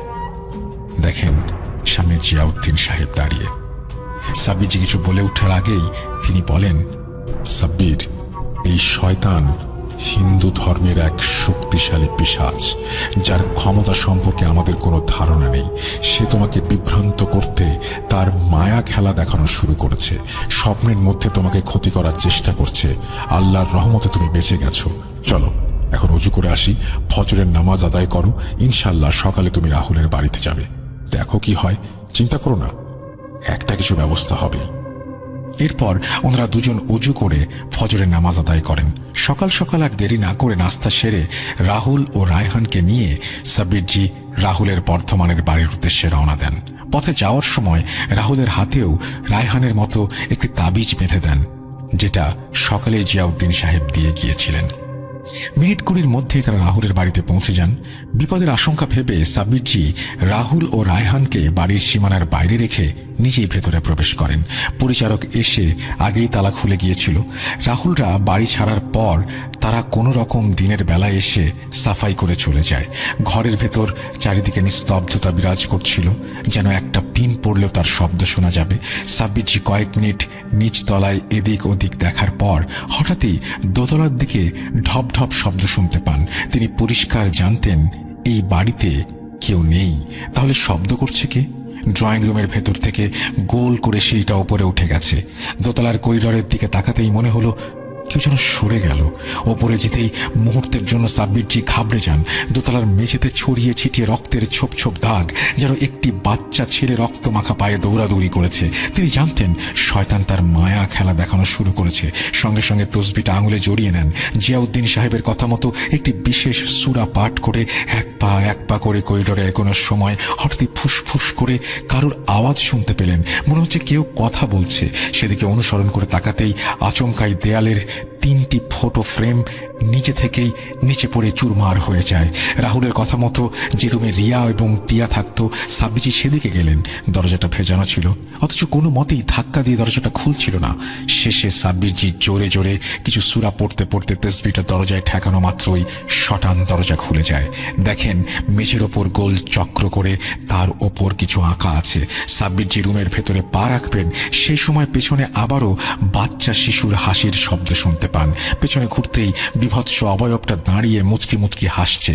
কুৎসিত পচা গলা মুখ থেকে কালচে রক্ত চুইয়ে চুইয়ে মেঝেতে পড়ছে এবং ফোটায় ফোটায় পড়ছে। এর আগে পর্যন্ত সাব্বিরজি অনেক শয়তান পিশাচ জিনের সম্মুখীন হয়েছেন, কিন্তু সেদিন কেমন যেন তিনি বুকের মধ্যে হালকা কম্পন অনুভব করেছিলেন। শরীরটা অবশ হয়ে আসছিল। সাব্বিরজি দেয়াল ধরে পাশের একটি চেয়ারে বসে পড়েন। তসবিহটি গুটিয়ে কোনো রকমের সূরা পড়ে শয়তানটার দিকে উঁচিয়ে ধরতেই মুহূর্তের জন্য অবয়বটা অদৃশ্য হয়ে যায়। কিন্তু সাব্বিরজি মুহূর্তে চেয়ার ছেড়ে উঠতে পারছিলেন না। আল্লাহর নাম নিয়ে মুমূর্ষ অবস্থায় কিছুক্ষণ বসে থাকলেন। খানিক বাদে করিডোরে কিছু মানুষের কথোপকথন শুনে চোখ মেলে শিউরে ওঠেন সাব্বিরজি। তিনি বুঝতে পারছিলেন যা কিছু সামনে ঘটছে তার সবই মায়ার খেলা, তবুও সেই ভয়ঙ্কর দৃশ্য দেখার মতো নয়। সাব্বিরজি দেখেন একে একে রাহুল, একজন মহিলা, একজন কিশোরী, সম্ভবত রাহুলের কাকিমা ও বোন রিয়া একসঙ্গে গলায় ফাঁস লাগিয়ে ঝরে পড়ল। সাব্বিরজি চিৎকার করতে গিয়েও চিৎকার করতে পারছিলেন না। ঠিক সেই সময় জিয়াউদ্দিন সাহেব পেছন থেকে ধীর স্বরে তাকে ডেকে টেনে সোজা নিচে নিয়ে আসেন এবং সঙ্গে সঙ্গে তারা সেই বাড়ি থেকে বেরিয়ে আসেন। বেরোনোর সময় জিয়াউদ্দিন সাহেব বলেন, শয়তানটা তোমাকে বশ করার চেষ্টা করছিল। আমি বুঝে উঠতে পারছি না এই শক্তিকে কিভাবে দমন করা যাবে। তবে যারা বা যে এই শক্তিকে পাঠিয়েছে তারা রাহুলের বংশকে নির্বংশ করতে চায়। এর ক্ষমতা অপরিসীম। এক্ষুনি এখান থেকে চলে যাও, রাতে কথা হবে। সাব্বিরজিকে বিধ্বস্ত অবস্থায় বাইরে বেরিয়ে আসতে দেখে রাহুল রায়হান চিন্তায় পড়ে যায়। কি হয়েছে জানতে চাইলে, ও কিছু না বলে সাব্বিরজি তাদেরকে নিয়ে খালামণির বাড়ির উদ্দেশ্যে রওনা দেন। রাহুলের বাড়ি থেকে চলে আসার সময় সাব্বিরজি একবার ঘাড় ঘুরিয়ে পেছন দিকে তাকিয়েছিলেন। তিনি দেখেন শয়তানটা বারান্দায় দাঁড়িয়ে হাসছে। পাড়ার গলিটা পেরিয়ে ডান দিকে মেইন রাস্তায় উঠবেন, ঠিক সেই সময় হাত 25 দূরে কেউ যেন রাহুলকে ডাক দিল। হাত 20-25 দূরে হলেও জটাধারী লোকটিকে সাব্বিরজির কেমন যেন চেনা চেনা মনে হচ্ছিল। কোথায় যেন তিনি দেখেছেন, কিন্তু ঠিক বুঝে ওঠার আগেই রাহুল বলে, ওনাদের গুরুদেব। কাছে গিয়ে পরিচয় করাতে সাব্বিরজি চমকে ওঠেন। মনে পড়ে যায় তিনি বলতে যাবেন, তার আগে গম্ভীর স্বরে সেই গুরুদেব বলে ওঠেন, এখন না, আমি রাহুলকে নিয়ে মন্দিরে যাচ্ছি। বিকেলে আপনাদের বাড়ি গিয়ে কথা হবে। আরো কিছু বলার আগেই রাশভারী লোকটা রাহুলের হাত ধরে ওখান থেকে নিয়ে চলে যায়। রাহুলও কিছু বলতে পারে না। সাব্বিরজির কেমন একটা অস্বস্তি হচ্ছিল। জিয়াউদ্দিন সাহেব ঠিক করে সমস্যাটা সামলাতে পারছেন না। কি করে এই সমস্যার সমাধান হবে তিনি নিজেও বুঝতে পারছিলেন না। উল্টো দিকে হাঁটতে হাঁটতে মনে হলো সাব্বিরজি একবার ঘুরে রাহুলের দিকে তাকাবেন, এবং সেটা তিনি করতেই দেখেন ওই বয়স্ক গুরুদেবও সেই মুহূর্তে তার দিকে ঘাড় ঘুরিয়ে তাকিয়েছে। সেই চাহনিতে কেমন একটা অস্বস্তি ছিল। রাস্তায় তেমন কিছু কথা হয়নি রায়হানের সঙ্গে। তারা বাড়ি ফিরে আসেন। দুপুরে খাওয়া দাওয়া শেষ করে সাব্বিরজি পায়চারি করছিলেন। মন কিছুতেই শান্ত হচ্ছিল না। রাহুল ফোন ধরছে না, কি যে হচ্ছে কিছুই বোঝা যাচ্ছে না। এদিকে খালামুনির বাসায় ফিরে সাব্বিরজি বার কয়েক জিয়াউদ্দিন সাহেবকে স্মরণ করেছেন, কিন্তু তিনিও সেই মুহূর্তে আসছিলেন না। বিকেলে কলিং বেলটা বাজতেই সবাই জিজ্ঞাসু দৃষ্টিতে দরজার দিকে তাকান। দেখেন সকালে সেই জটাধারী বয়স্ক রক্তাম্বর পাঞ্জাবি ধারণকারী ব্যক্তিটি দাঁড়িয়ে। নমস্কার জানিয়ে ভেতরে আসার অনুমতি চাইতে সাব্বিরজি আপ্যায়ন করে ওনাকে ভেতরে নিয়ে আসেন, কিন্তু মনটা তখনও উদ্বিগ্ন হয়ে আছে। রাহুল নেই। বয়স্ক মানুষটি কিছু বলে ওঠার আগেই সাব্বিরজি জিজ্ঞেস করেন, রাহুল কোথায়? প্রশ্ন শুনে জটাধারী আচার্য মশাই কৌতূহলী ও উদ্বিগ্ন স্বরে বলে ওঠেন, সে কি, রাহুল তো আমাকে বিকেলে এই বাড়িতেই আসতে বলেছিল, সেই মতো ঠিকানাও দিয়েছিল। রাহুল কোথায়? আচার্য মহাশয়ের কথা শুনে সাব্বিরজির সঙ্গে সঙ্গে উঠে পড়েন এবং কেউ কিছু বলার আগেই বলেন যে ওনার সঙ্গে যেতে রাহুলের বাড়িতে যেতে হবে, হাতে সময় নেই, পথে যাওয়ার সময় সমস্ত কিছু খুলে বলবেন। সেই মতো তারা বেরিয়ে পড়েন। পথে যেতে যেতে আচার্য মশাইকে সকালের সমস্ত ঘটনা খুলে বলেন সাব্বিরজি। আচার্য মশাই বলেন, আমি সমস্যার উৎস খুঁজে পেয়েছি, এখন সমাধানের পদ্ধতি পরিকল্পনা করা বাকি, কিন্তু তার আগে রাহুলকে খুঁজে বের করতে হবে। শয়তান পিশাচের মায়া যখন তার বংশের ওপর, তখন রাহুলকে শয়তানটা তুলে নিয়ে গিয়ে তাদের বাড়িতেই কোথাও রেখেছে। দেরি না করে সোজা রাহুলের বাড়িতে পৌঁছান তারা। তখন সন্ধ্যা হয়ে এসেছে। রাস্তাঘাটে ল্যাম্পপোস্টের লাইট, আশেপাশে বাড়ির লাইট জ্বললেও রাহুলদের বাড়িতে কোনো লাইট ছিল না। যেন মৃত্যুপুরীর মতো দেখাচ্ছিল বাড়িটাকে। রেলিংয়ের গেটটা খুলে ভেতরে ঢুকতেই তারা দেখেন ছাদ থেকে রাহুলের আর্তনাদ ভেসে আসছে। সঙ্গে সঙ্গে সাব্বিরজি ছুটে ভেতরে প্রবেশ করেন। ভেতরে প্রবেশ করতেই একটি অদ্ভুত জিনিস সবার চোখে পড়ে। ড্রয়িং রুমে রক্ত দিয়ে গোলাকার গণ্ডি এবং তার ভেতরে তারা চিহ্ন আঁকা দেখে আচার্য মশাই চেঁচিয়ে ওঠেন, হায় ঈশ্বর, এ তো মৃত্যু চক্র। আর দেরি না করে সবাই ছুটে যান ছাদে। গিয়ে দেখে রাহুল দেয়ালের মধ্যে সেঁটে আছে ঝুলন্ত অবস্থায়, যেন মনে হচ্ছে কেউ তাকে দেয়ালে টাঙিয়ে দিয়েছে। ওরা ছাদে পৌঁছানোর সাথে সাথেই সাব্বিরজি মদিনার আতর তার উপর ছিটিয়ে দেন। সঙ্গে সঙ্গে রাহুল সকালের সেই ফটো ফ্রেমের মতোই দেয়াল থেকে খসে পড়ে মেঝেতে, এবং তার ভেতর থেকে একটি কালো ধোঁয়ার মতো কিছু একটা মিলিয়ে যায় অন্ধকারে। আচার্য মশাই সমানে মন্ত্র পড়ে যাচ্ছিলেন। এরপর রাহুলকে ধরাধরি করে সবাই খালামণির বাড়ি নিয়ে আসে। রাত 9:15 নাগাদ রাহুলের জ্ঞান ফেরে। জ্ঞান ফিরতে রাহুল আতঙ্কে কাঁপতে কাঁপতে বলে, গুরুদেব, আমাকে ডেকে নিয়ে বাড়ির সীমানায় ঢোকার পর আমার আর কিছু মনে ছিল না। জ্ঞান ফিরতে দেখে আমি শূন্যে দেয়ালে ঝুলে আছি। কাকারূপী পচা গলা অবয়বটা বিদঘুটে টাইপের হাসি দিচ্ছিল আর বলে বেড়াচ্ছিল, আজ নাকি আমার শেষ দিন। আমি সেটা শুনে আর্তনাদ করে উঠি। তারপর তোমরা উপরে আসো। সাব্বিরজি শুনে চিন্তায় পড়ে যান। কি করে সুরাহা করবেন কিছুই বুঝে উঠতে পারছিলেন না। সেই সময় রাহুলের গুরুদেব আচার্য মশাই বলেন, এই শয়তানকে পাঠিয়েছে তা আমি বের করতে পেরেছি, সে বিষয়ে পরে বলছি। এখন এই শয়তানটাকে কিভাবে শেষ করব সেটা ভাবা দরকার। সমস্যা হয়ে দাঁড়িয়েছে, এই শয়তানটাকে পাঠিয়েছে বা যার নির্দেশে এই শয়তানটি এসেছে তারা আর এই পৃথিবীতে নেই। তাই শয়তানটাকে মুক্ত করা বা সেই মৃত্যুগণ্ডির ফাঁদ থেকে মুক্ত করার পদ্ধতিও বেশ জটিল। আমাকে তারাপীঠ গিয়ে একটি বিশেষ যজ্ঞানুষ্ঠান করতে হবে, তবে আমি একা পেরে উঠতে পারবো না। সাব্বির, আপনাকেও এই বিষয়ে আমাকে সাহায্য করতে হবে। ততক্ষণে আর এক দফা চা সরবরাহ করা হয়ে গেছে। চায়ে চুমুক দিয়ে সাব্বিরজি আচার্য মশাইকে গত রাতের স্বপ্নের কথা বলতে যাবেন, তার আগে আচার্য মশাই বলে উঠলেন, দেখুন সাব্বির, পরমেশ্বর এক ও অদ্বৈতম। তিনি আপনার মহান আল্লাহ, আমার ঈশ্বর। আপনি যেরকম তার উপাসনা করেন, আমিও দীর্ঘ 50 বছর ধরে উপাসনায় আছি। সেই সুবাদে ওনার কৃপায় আমি কিছু ক্ষমতার অধিকারী হয়েছি, যার জন্য আমি জানি আপনি গত রাতে ঠিক কি স্বপ্ন দেখেছেন, শয়তানটা আপনাকে কি দেখিয়েছে, আর আমি এও জানি আপনার সঙ্গে একজন পাক ফেরেশতা সবসময় থাকেন। আপনার সাথে দেখা করার পর আমি তা উপলব্ধি করতে পেরেছিলাম। এই কার্যকলাপ সম্পন্ন করতে আপনাদের সাহায্য আবশ্যক। আপনাকে বিভ্রান্ত করতে সেই স্বপ্ন দেখিয়েছিল পিশাচ। আপনার মতিভ্রম ঘটাতে সে আমার প্রতিচ্ছবিকে বিরূপভাবে আপনার সামনে প্রস্তুত করেছিল, যাতে একটা ভুল ধারণার সৃষ্টি হয়। আগামীকাল অমাবস্যা, কাল রাতে আমরা তারাপীঠে একটি বিশেষ যজ্ঞানুষ্ঠান করব।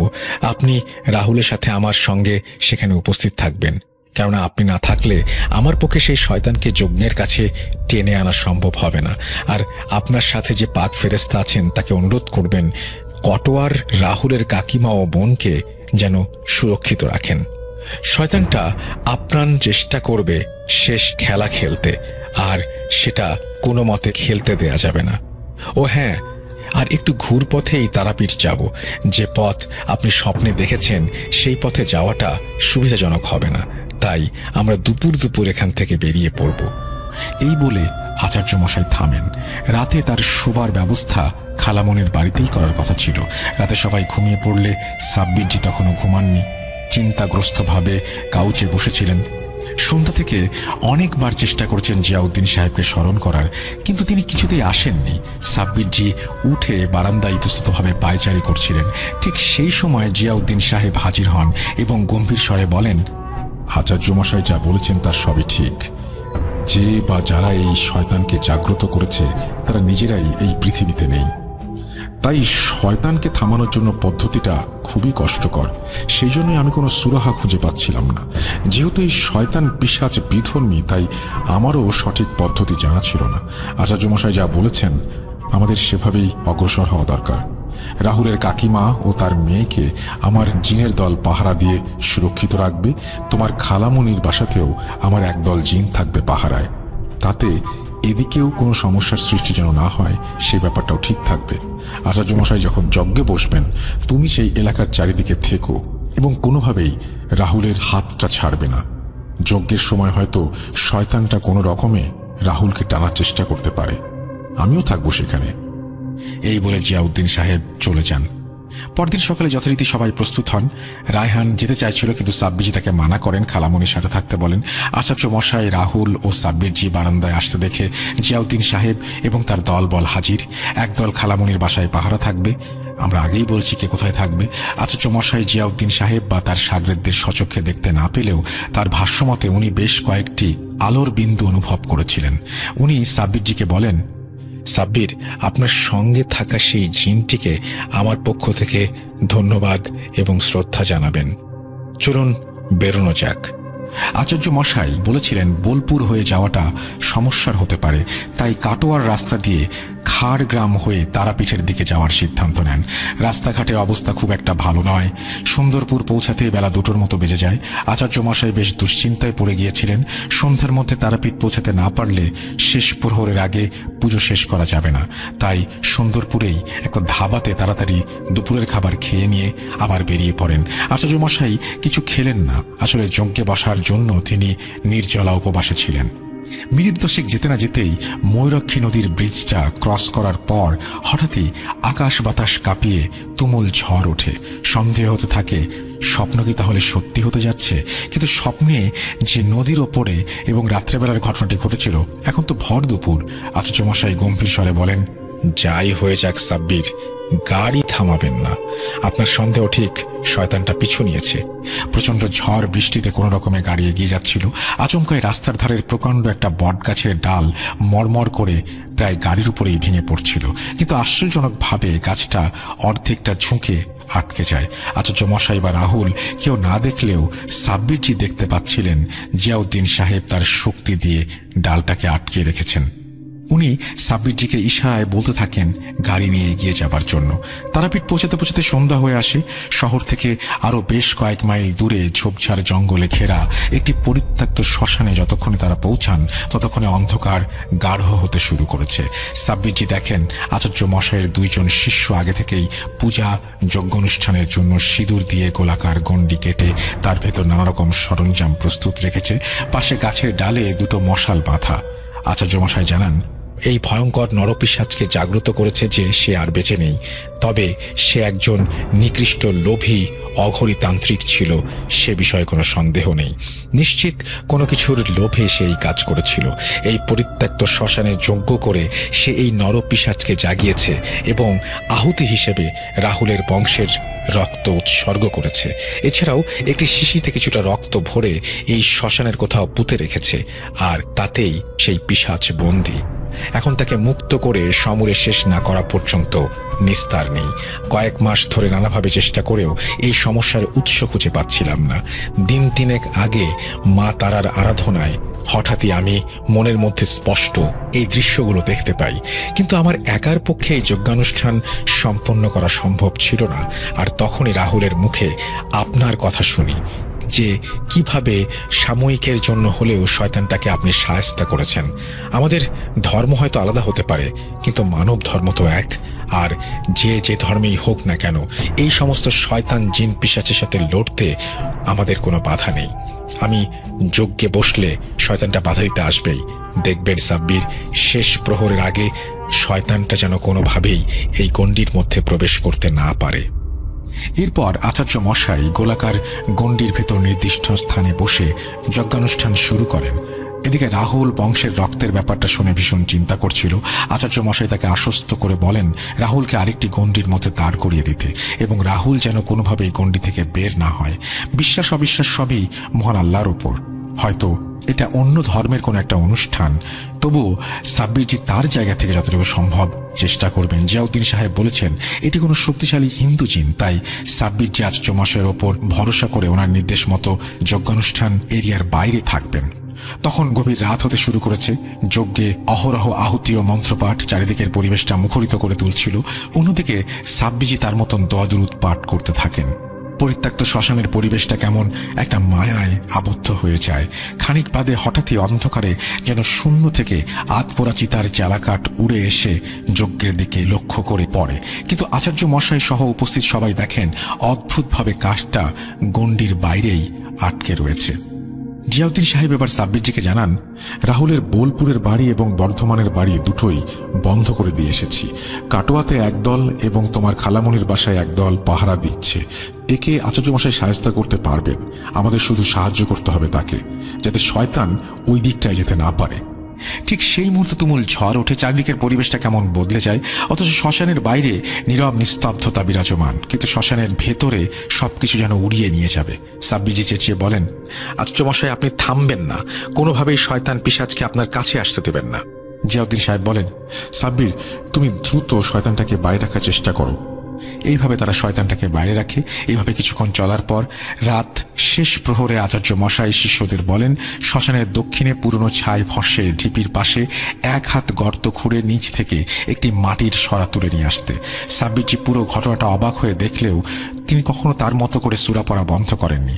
দেখেন মাটির সরার মধ্যে কালছিটে ছোট্ট শিশি, রক্তগুলো শুকিয়ে কালো হয়ে গেছে। আচার্য মশাই আর দেরি না করে কিছু বিশেষ মন্ত্র পাঠ করে সেই শিশি যজ্ঞে আহুতি দেয়া মাত্রই একটি আশ্চর্যজনক ঘটনা ঘটে। চালাকাঠ সহ আশেপাশের পরিবেশ তোলপাড় করে সেই ঝড় ঘুরতে ঘুরতে এসে যজ্ঞের মধ্যে মিলিয়ে যায়। সঙ্গে সঙ্গে আগুন নিভে যায় এবং একটা গর্জন ধীরে ধীরে কুণ্ডের ভেতরে বিলীন হয়ে যায়। ঠিক সেই সময় দূরে কোনো মসজিদ থেকে ফজরের আজানের ধ্বনি ভেসে আসে। সাব্বিরজি এবং জিয়াউদ্দিন সাহেব একসাথে বলে ওঠেন আলহামদুলিল্লাহ, শয়তানটা নিশ্চিহ্ন হয়েছে। বয়স্ক মানুষ সারা রাত একভাবে বসে থাকার কারণে উঠতে পারছিলেন না আচার্য মশাই। শিষ্যরা এসে তাকে ধরে তোলে। ঈশ্বরের নাম নিয়ে তিনি বলেন শয়তানটা ভস্ম হয়েছে। এদিকে সাব্বিরজি আচার্য মশাইকে গিয়ে বলেন যে জিয়াউদ্দিন সাহেব বোলপুরের এবং বর্ধমানের বাড়ি বন্ধ করে দিয়েছেন, ভবিষ্যতে আর কোনো সমস্যা হবে না ইনশাল্লাহ। এরপর আচার্য মশাইয়ের কাছে অনুমতি চেয়ে পাশের পুকুর থেকে উজু করে সাব্বিরজি ও জিয়াউদ্দিন সাহেব ফজরের নামাজ আদায় করেন। নামাজ আদায় করে এসে তারা যতক্ষণে গাড়ি স্টার্ট দিলেন ততক্ষণে পূবের আকাশ রক্তিমাভায় পরিপূর্ণ। পথে আসতে আসতে আচার্যমশাই বলেন, নিকৃষ্ট কালো জাদুর মাধ্যমে বোতলে বন্দি করে এই শয়তান বেতাল পিশাচকে প্রেরণ করেছিল রাহুলেরই আপন কাকা। আসলে 2 বছর আগে যখন সম্পত্তির একতরফা অংশ রাহুলের কাছে চলে যায়, তখন ওর কাকা রাগে ফেটে পড়ে এবং সম্পূর্ণ সম্পত্তি নিজে ভোগ করার লালসায় একজন অঘরী তান্ত্রিকের সাহায্য নিয়ে এই নিকৃষ্ট বোতল পিশাচটাকে রাহুলের বিরুদ্ধে প্রেরণ করে। কিন্তু শর্ত মাফিক সময় মতো কোনো 5 বছরের বাচ্চা শিশুকে বলি দিতে পারেনি বলে সেই পিশাচ উল্টে খেপে গিয়ে রাহুলের কাকার ওপর আক্রমণ চালায়। তারপর সেই অবয়ব টিয়াকে ভয় দেখিয়ে শেষ করে এবং পরে রিয়াকেও শেষ করার চেষ্টা করেছিল, কিন্তু সফল হয়নি। শয়তানটা একে একে রাহুলের বংশকে নির্বংশ করে দিতে চাইছিল, কিন্তু সাব্বির, আপনি এবং আপনার সঙ্গী সময় মতো এদের সাহায্য করার ফলে ঈশ্বরের কৃপায় সমস্ত বিষয়টা আমরা জানতে পারি। আপনাদের সাহায্যে আজ এই শয়তানকে শেষ করতে পেরেছি। এখন রাহুলের ওপরে আর কোনো খারাপ নজর নেই। এই বলে আচার্য মশাই থামলে সাব্বিরজি বলেন, শয়তান যতই তার মায়া প্রভাব বিস্তার করুক না কেন, মহান আল্লাহর কৃপায় একদিন তা সমূলে নির্মল হবেই। এরপর বর্ধমানে পৌঁছে খালামণিকে সমস্ত ঘটনা খুলে বলেন সাব্বিরজি। সবার কাছ থেকে বিদায় নিয়ে রাহুল ও আচার্য মশাই রাহুলদের বর্ধমানের বাড়িতে চলে যায়। রাত্রিটা সেখানে থেকে সাব্বিরজি পরের দিন কলকাতায় ফিরে আসেন। এই ছিল ঘটনা। এখন বিশ্বাস করা বা না করা বন্ধুদের সম্পূর্ণ ব্যক্তিগত অভিমত। আজ এই পর্যন্তই। ভালো থাকুন, সুস্থ থাকুন, ভূত.com শুনতে থাকুন। আল্লাহ হাফিজ, এই বলে সুকান্ত মাইতি তার ঘটনা শেষ করেছেন। থ্যাংক ইউ ভেরি মাচ আপনাকে সুকান্ত মাইতি। অনেক লম্বা একটা ঘটনা দিয়েছেন আপনি ঈদ উপলক্ষে, এবং আশা করছি যারা শুনছেন তাদেরও ভালো লেগেছে। ঈদ মোবারক আপনাদের সবাইকে আরও একবার। যে যেখান থেকে শুনছেন, আশা করছি প্রথম থেকে শেষ পর্যন্ত উপভোগ করেছেন আজকের ঘটনা। আমরা আশা করব যে এইভাবেই ভূত.com-এর সাথে প্রতিটা ঈদ শুধু নয়, প্রতিটা দিন আপনাদের চমৎকার কাটবে। ভয়ের রাজ্যে হারিয়ে যাবেন আপনারা। অনেকক্ষণ সময় নিয়েছি আপনাদের, আর সময় নিতে চাই না। আমরা চেয়েছিলাম এবারের ঈদে স্পেশাল কিছু উপহার দিতে, সেই অনুযায়ী আমাদের বিশেষ পরিকল্পনার কথা অলরেডি আপনারা জেনে গেছেন। আমাদের আজকের মতো বিদায় নিতে হবে। কথা হবে আবারও অন্য কোনো এপিসোডে। সেই পর্যন্ত সবাই ভালো থাকবেন, সুস্থ থাকবেন। মোস্ট ইম্পর্টেন্টলি ভূত.com-এর সাথে থাকবেন। আমাদেরকে ইমেল করবেন, ইমেল করতে ভুলবেন না। আমাদের ইমেল অ্যাড্রেস হচ্ছে russell.booth.com@gmail.com। আপনার নাম, ঠিকানা এবং ফোন নাম্বার জানিয়ে দিতে হবে। আর সেই সাথে rjrussellbooth.com ইউটিউব চ্যানেলটি সাবস্ক্রাইব করতে হবে। বিদায় নিচ্ছি আজকের মতো। ঈদ মোবারক। আল্লাহ হাফেজ। আমার নানু বাড়ি পাবনা জেলার ঈশ্বরদী থানার রূপপুর গ্রামে। বর্তমানে সবাই পারমাণবিক বিদ্যুৎ প্রকল্পের কারণে রূপপুরকে ভালোভাবেই চেনে। আমার আম্মুরা 6 বোন এবং 2 ভাই। নানু ভাই রেলওয়েতে জব করতেন, আর নানি ছিলেন অনেক ধার্মিক মানুষ। তিনি অনেক কঠোরভাবেই ছেলে মেয়েদের মানুষ করেছেন। মেয়েদের মধ্যে আম্মু 3 নাম্বার। একবার নানু বাড়িতে কাজের জন্য এলাকার এক রাজমিস্ত্রিকে ডাকা হয়। ছোটবেলা থেকেই আম্মুদের সবার পরিচিত ছিলেন তিনি। সবাই তাকে মান্নান ভাই বলে ডাকতেন। আমার মেজ খালা ছিলেন খালাদের ভেতরে সবচাইতে ভদ্র, এবং তিনি পড়ালেখাতেও ছিলেন তুখোর। এই মানুষটাই একদিন সেই রাজমিস্ত্রি মান্নানের সাথে বাড়ি থেকে পালিয়ে গেলেন। কেউ আসলে কোনোভাবেই বিষয়টা মেনে নিতে পারেননি। তখন নানু ভাই আমার মেজ খালাকে রীতিমতো ত্যায্যই করে দিয়েছিলেন। খালামণির প্রথম বাচ্চা হওয়ার পরে নানু তাকে মাফ করে দিয়েছিলেন। খালামণির একটা মেয়ে হয়, নাম রাখা হয় মিশু, এবং কিছুদিন পরে মান্নান খালুর একটা চাকরিও হয়ে যায় রেলওয়েতে। আমি মিশু আপুর থেকে 2.5 বছরের ছোট। আমি নানুর প্রথম নাতি, তাই আমার আদর একটু বেশি। কিন্তু খালাতো ভাই বোনদের ভেতরে আমি 3 নাম্বার। আমার বয়স যখন 7, তখন মেজো খালা আবার প্রেগনেন্ট হন, কিন্তু কন্ডিশন এতই খারাপ ছিল যে 7 মাসেই বাচ্চা সিজার করে বের করে নিয়ে আসতে হয়। সিজারের সময় তিনি মান্নান খালুকে চয়েস দেন যে কোনো একজনকে বাঁচাতে পারবেন। খালু বললেন, সন্তান গেলে যাক, বাচ্চার মা যেন ঠিক থাকে। কথা শুনে নানি অনেক ক্ষেপে গিয়েছিলেন। তিনি বলেছিলেন, আল্লাহ চাইলে দুজনই বাঁচবে। এভাবে আমি আমার প্রথম নাতিকে মারতে দেব না। আল্লাহর রহমতে দুজনই বেঁচে যান। নার্স একটা তেলাওয়াত করে বাচ্চাকে এনে আমার আম্মুর কোলে দেন। সবাই খুশি ছিল। বাচ্চা অপুষ্টিতে জন্মানোর কারণে অনেক রোগা ছিল। যাই হোক, এভাবে যুদ্ধ করে প্রাণে বেঁচে যাওয়া ছেলেটার নাম দেয়া হলো হাসিব। হাসিবের সাথে আমার সম্পর্ক নিজের ভাইয়ের মতোই। এবার আসি আসল ঘটনায়। সাল 2016। আমি রাজশাহীতে বসে রিঅ্যাডমিশনের প্রিপারেশন নিচ্ছি। হঠাৎ আম্মু ফোন দিয়ে কান্না শুরু করে দিল। আমি বললাম, আম্মু কি হয়েছে, তুমি কাঁদছো কেন? আম্মু বলল, তোর মেজো খালা অ্যাক্সিডেন্ট করেছে, মনে হয় বাঁচবে না রে। আমি জিজ্ঞেস করলাম, কিভাবে হয়েছে আম্মু? আম্মু বলল, তোর খালা তার ভাসুরের ছেলের জন্য মেয়ে দেখতে ঈশ্বরদী গিয়েছিল। ফেরার পথে কিভাবে বাইক রাস্তায় স্লিপ করে পড়ে গেছে আল্লাহ জানে। আমি জিজ্ঞাসা করলাম, তারপর? আম্মু বলল, আখ বোঝাই ট্রাক্টর তোর খালার 2 পায়ের ওপর দিয়ে চলে গেছে, পায়ের কিচ্ছু আর নেই। এই বলে আম্মু ফোন রেখে দিল। পরে মামাকে ফোন দিয়ে শুনলাম খালামণিকে ঢাকা পঙ্গু হসপিটালে নেওয়া হয়েছে। সেদিনের মতো আমি ঘুমিয়ে যাই। সকালে ঘুম ভাঙে এক কাজিনের ফোন কলে। জিয়ন, খবর কিছু জানো? অ্যাম্বুলেন্স তো টাঙ্গাইলে অ্যাক্সিডেন্ট করেছে, কেউ হয়তো বেঁচে নেই। আমার মাথায় আকাশ ভেঙে পড়ল। আমার জানা মতে অ্যাম্বুলেন্সে বড় মামা, মেজো খালু, জামাল খালু এবং খালুর ছোট ভাইয়ের ওয়াইফ ছিল। আমি কোনোভাবেই কারো খোঁজ পাচ্ছিলাম না। আম্মু আমাকে ফোন দিয়ে বলল, বের হোস না, মহামারী শুরু হয়েছে ফ্যামিলিতে। সারাটা দিন অনেক টেনশনে কাটে আমার। কোনো খবর না পেয়ে আমি টাঙ্গাইলে এক বান্ধবী মিমকে ফোন দিয়ে সব ঘটনা বলি। ওখানে একই দিনে 2টা অ্যাক্সিডেন্ট হয়েছিল। মিম টাঙ্গাইল সদর হসপিটালে গিয়ে খুঁজে বের করে আমাকে সব জানায়। মিমের ফোন থেকে আমি খালামণির সাথে কথাও বলেছিলাম। গাড়ির ড্রাইভার, হেল্পার স্পটেই মারা যায়। আল্লাহর রহমতে বাড়ির মানুষদের ইনজুরি হলেও তারা প্রাণে বেঁচে যায়। যাই হোক, প্রায় 30টা অপারেশন করার পরে খালামণি তার পা ফিরে পান। সবাইকে বলে রাখি, এই অ্যাক্সিডেন্টের বিষয়টা একটু মাথায় রাখবেন। এরপরে রহস্য উদ্ঘাটন হবে। অ্যাক্সিডেন্টের ঠিক 6 মাসের মাথায় ঘটনা শুরু হয়। তখন আমি ঢাকা সেটেল হওয়ার প্রিপারেশন নিচ্ছি। আম্মু ফোন দিয়ে বলে, বাবু জানিস হাসিবের সাথে কি হচ্ছে? ওর দরজার সামনে কে যেন 4টা ডিমের ভেতরে 8টা গোলাপ ফুল পুঁতে দিয়ে গেছে। আবার বাড়িতে আরবি লেখা উঠে যাচ্ছে।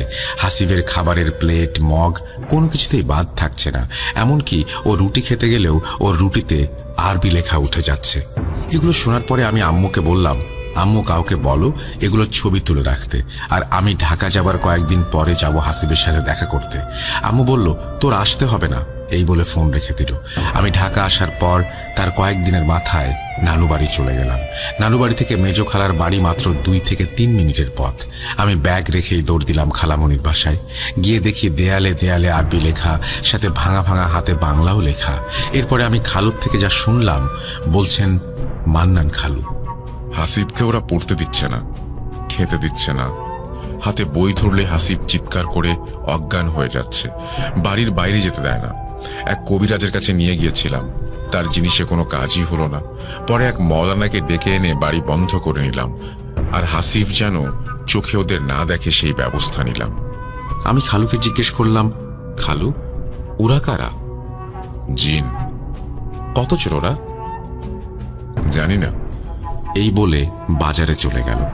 আমি রুমে ঢুকে দেখি মিশু আপু হাসিফকে নিয়ে শুয়ে আছে, আর রুমের ভেতরে 7 জন মানুষ বসা, যারা সবাই বাড়িরই মানুষ।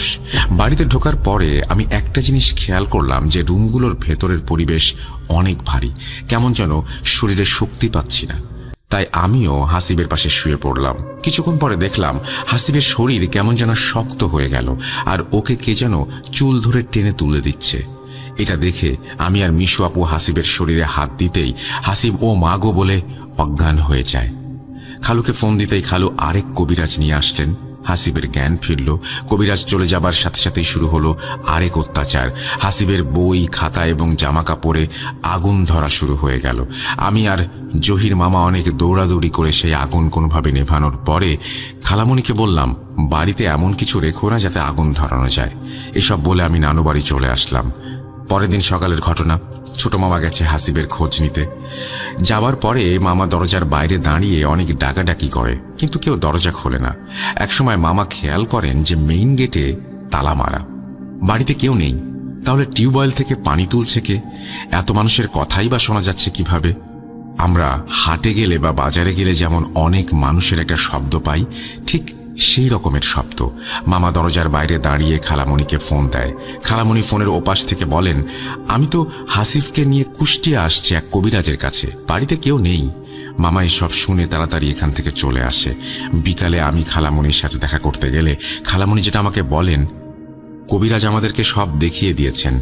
এক গামলায় পানি নিয়ে তিনি দোয়া পড়ে ফুঁ দিলেন, আর সব দৃশ্যমান হয়ে গেল। হাসিফকে বান মারা হয়েছে, আর ওকে পড়াশোনা করতে দেবে না বলেই এর সাথে হাসিবের বাইরেও বেরোতে পারবে না। কিন্তু ওই কবিরাজ এটার কোনো চিকিৎসা করতে পারবেন না, কারণ তিনি এত শক্তিশালী নন। এসব শোনার পরে মনটা অনেক খারাপ হয়ে যায় আমার। হাসিব অনেক ভালো স্টুডেন্ট, আর সামনেই জেএসসি এক্সাম দিবে। পড়তে না পারলে তো বিপদ। এরপরে রিজভি হুজুরকে ডাকা হয়। তিনি একজন বিহারি হুজুর। তিনি বাড়িতে ঢুকেই বলেন, এ বাড়িতে অনেক জিন চালান করা আছে এবং তিনি এদের সাথে পেরে উঠবেন না। তবে তার উস্তাদ নাসিম হুজুর পারবেন। তার উস্তাদের বাড়ি দিনাজপুরে। তাকে খবর পাঠানো হলো। তিনি 3 দিনের মাথায় 4 জন সহকারী নিয়ে আসলেন খালামণির বাড়িতে। হুজুর কাজ করার আগে একজন তুলারাশির লোক চাইলেন, যিনি হবেন পরিবারের কেউ। এখানে একমাত্র মিশু আপু ছিল তুলারাশি। আপু সে সময় বরিশালের শহীদ আব্দুর রব টেক্সটাইল ইঞ্জিনিয়ারিং কলেজে পড়াশোনা করতেন। সবার অমত উপেক্ষা করেই মান্নান খালু আপুকে নিয়ে হুজুরের সাথে আসেন। আসনে বসেন। আসনে আপুর সাথে আরও একজন হাফেজ ছিল। হুজুর আপুকে বলে দিলেন, ভয় পেও না, অনেক কিছু তুমি দেখবে, সেগুলো মনে রাখবে, আর বাইরের কাউকে কিছু বলবে না। হুজুরের দোয়া পড়া শুরু হলো। 5 থেকে 7 মিনিট পর আপু কেঁপে কেঁপে উঠতে দেখে নাসিম হুজুর জিজ্ঞেস করলেন, তুমি কি দেখছো কিছু? আপু বলল, আমি দেখছি অসংখ্য মানুষের মতো, কিন্তু মানুষ না। হুজুর বললেন, দেখো তো এমন কেউ আছে কি না যে দেখতে বানরের মতো কিন্তু হাত পা মানুষের মতো? আপু বলল, জি হুজুর, এমন অনেকে আছে। হুজুর বললেন, গুনে দেখো। আপু গুনে বললেন, 1000-এর মতো হবে। এবার হুজুরের কপালে চিন্তার ভাঁজ দেখা গেল। আমাদের পরিবারে 20-25 জন সদস্য উপস্থিত ছিলেন সেখানে। হুজুর গম্ভীর গলায় বললেন, এখানে কয়েক লক্ষ জিনের বসবাস। আসলে কি সব চালান করা? আমি যা দেখছি তাতে তো কিছু জিন এখানে কয়েক শত বছর ধরে এই ভিটা বাড়িতেই বাস করছে। কথা শেষ করে তিনি কাজে মন দিলেন। বাকি বিষয়গুলো মিশু আপুর কাছ থেকে শোনা। বলছেন মিশু আপু, আমাকে যখন আসনে বসানো হলো তখন আমি দেখলাম কোনো এক কালো শাড়ি পরিহিত মহিলা আমার প্রত্যেক চাচার বাড়ির নিচে 10টা করে তাবিজ পুঁতে দিচ্ছে। এরপর দেখলাম অসংখ্য মানুষের মতো শরীরের জন্তু বাড়ির চারপাশে ভর্তি। আমি দেখলাম হুজুর কি যেন একটা সুতা বের করলেন, সেটা আস্তে আস্তে শেকলে রূপ নিল এবং কয়েক হাজার জন্তুকে তিনি এই শেকল দিয়ে বেঁধে বোতলে ভরতে শুরু করলেন। আপুর কথা থামিয়ে দিয়ে আমি বললাম, আপু, আমরা শুধু বোতলটাই দেখেছি, আর কিছু দেখিনি। যাই হোক, এসব কাজ শেষ করে হুজুর একে একে খালুর প্রত্যেক ভাইয়ের বাড়ি গেলেন এবং একে একে প্রত্যেক বাড়ি থেকে 10টা করে তাবিজ তুললেন। তারপর তিনি আসলেন মান্নান খালুর বাড়িতে। বাড়ি থেকে সবাইকে বের করে দিয়ে তিনি সেখান থেকে 101টা তাবিজ তুলে পুড়িয়ে দেন। এরপর তিনি বাড়ি বন্ধ করেন। আর কিছু পানি তেল পড়ে দিয়েও বলেন এগুলো যেন হাসিব ও মিশু আপুকে খাওয়ানো হয়। সেদিন রাত্রি যাপন করে হুজুর ট্রেনে করে দিনাজপুরের উদ্দেশ্যে রওনা দেন। এদিকে খালু তার সাইকেলে হাসিবকে নিয়ে রওনা দেন হাসিবের স্কুলের উদ্দেশ্যে। কিছুদূর যেতেই হাসিব সাইকেল থেকে পড়ে যায় এবং মাগো বাঁচাও বলে চিৎকার শুরু করে। দেখতে দেখতেই হাসিবের সাদা শার্ট লাল রক্তে ভিজে যায়। হাসিব অজ্ঞান হয়ে যায় মাটিতে। খালু তড়িঘড়ি করে হাসিবের শার্টটা খুলে দেখে সারা শরীরে চাকু দিয়ে কাটা। খালু ভালোভাবে খেয়াল করে দেখলেন চাকু দিয়ে কেটে কি যেন আরবিতে লেখা হয়েছে। হাসিবের শরীর থেকে রক্ত পড়া বন্ধ হচ্ছিল না।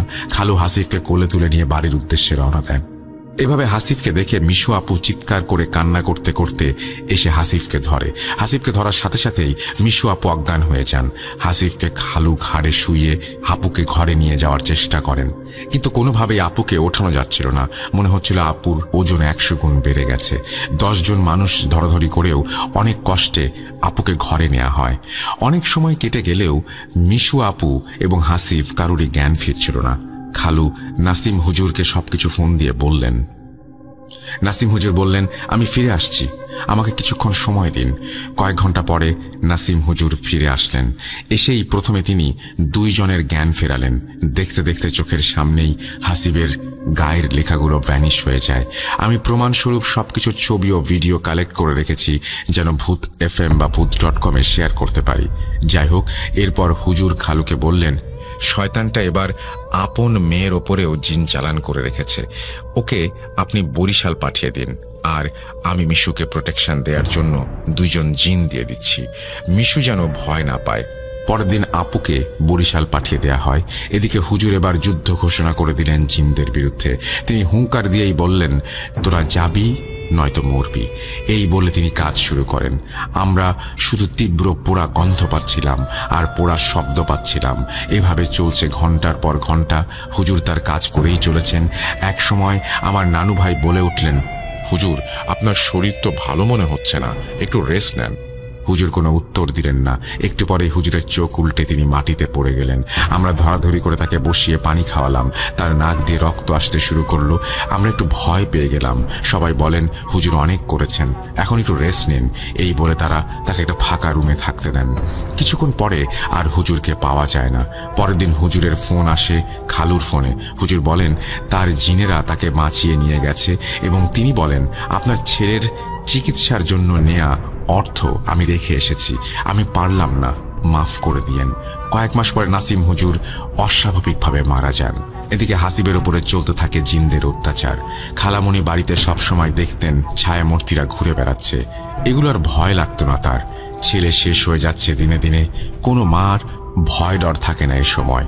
হাসিবের শরীরে যে টাইপের লেখা উঠত তা এরকম, কোরআন যদি বুকের ওপরে রাখা হয় তাহলে যেরকম একটা ছবি, এরকম টাইপের মাঝে মাঝে ছবি ভেসে উঠত। যদি কোনো হিন্দু তান্ত্রিকের চিকিৎসা করতে আসতো তাহলে ছবি অনেক সময় অন্যরকম হয়ে যেত। দেশের মধ্যে সাঁওতাল উপজাতির কালো জাদুর দক্ষতা অনেক, তাই আমরা সাঁওতালদেরকেও নিয়ে যাই বাড়িতে। তারা তখন হাসিবের বুকে একটা ক্রস দেখতে পায়। এভাবেই কোনো কাজ হচ্ছিল না।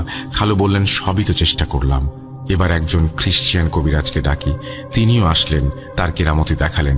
এবার হাসিবের সারা শরীরে অনেক লেখা উঠল। আমি যেহেতু তাবিজের বই পড়েছিলাম তাই আমি কিছু জিনিস বুঝলাম যে এগুলো নর্মাল লেখা না, এগুলো প্রাচীন মিশরীয় কুফরি কালামের নকশা। কবিরাজ হার মেনে নিলেন। এভাবে 6 মাস কেটে গেল। হাসিবের অবস্থার অবনতি শুরু হলো। একদিন খালু এক কবিরাজের সন্ধান পান। ভেড়া মারা তার বাড়ি।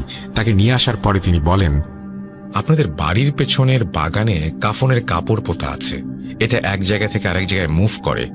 এটা যদি আমি তুলি তাহলে আপনার ছেলে হয়তো সুস্থ হবে, কিন্তু আমি মারা যাব। এই বলে কবিরাজ চলে গেলেন। এদিকে দেয়ালে জিনেরা লিখে দিয়ে গেল, কাকে আনবি নিয়ে আয়, আমরা দলে দলে আসব, কোনোভাবেই আমাদেরকে হারাতে পারবি না।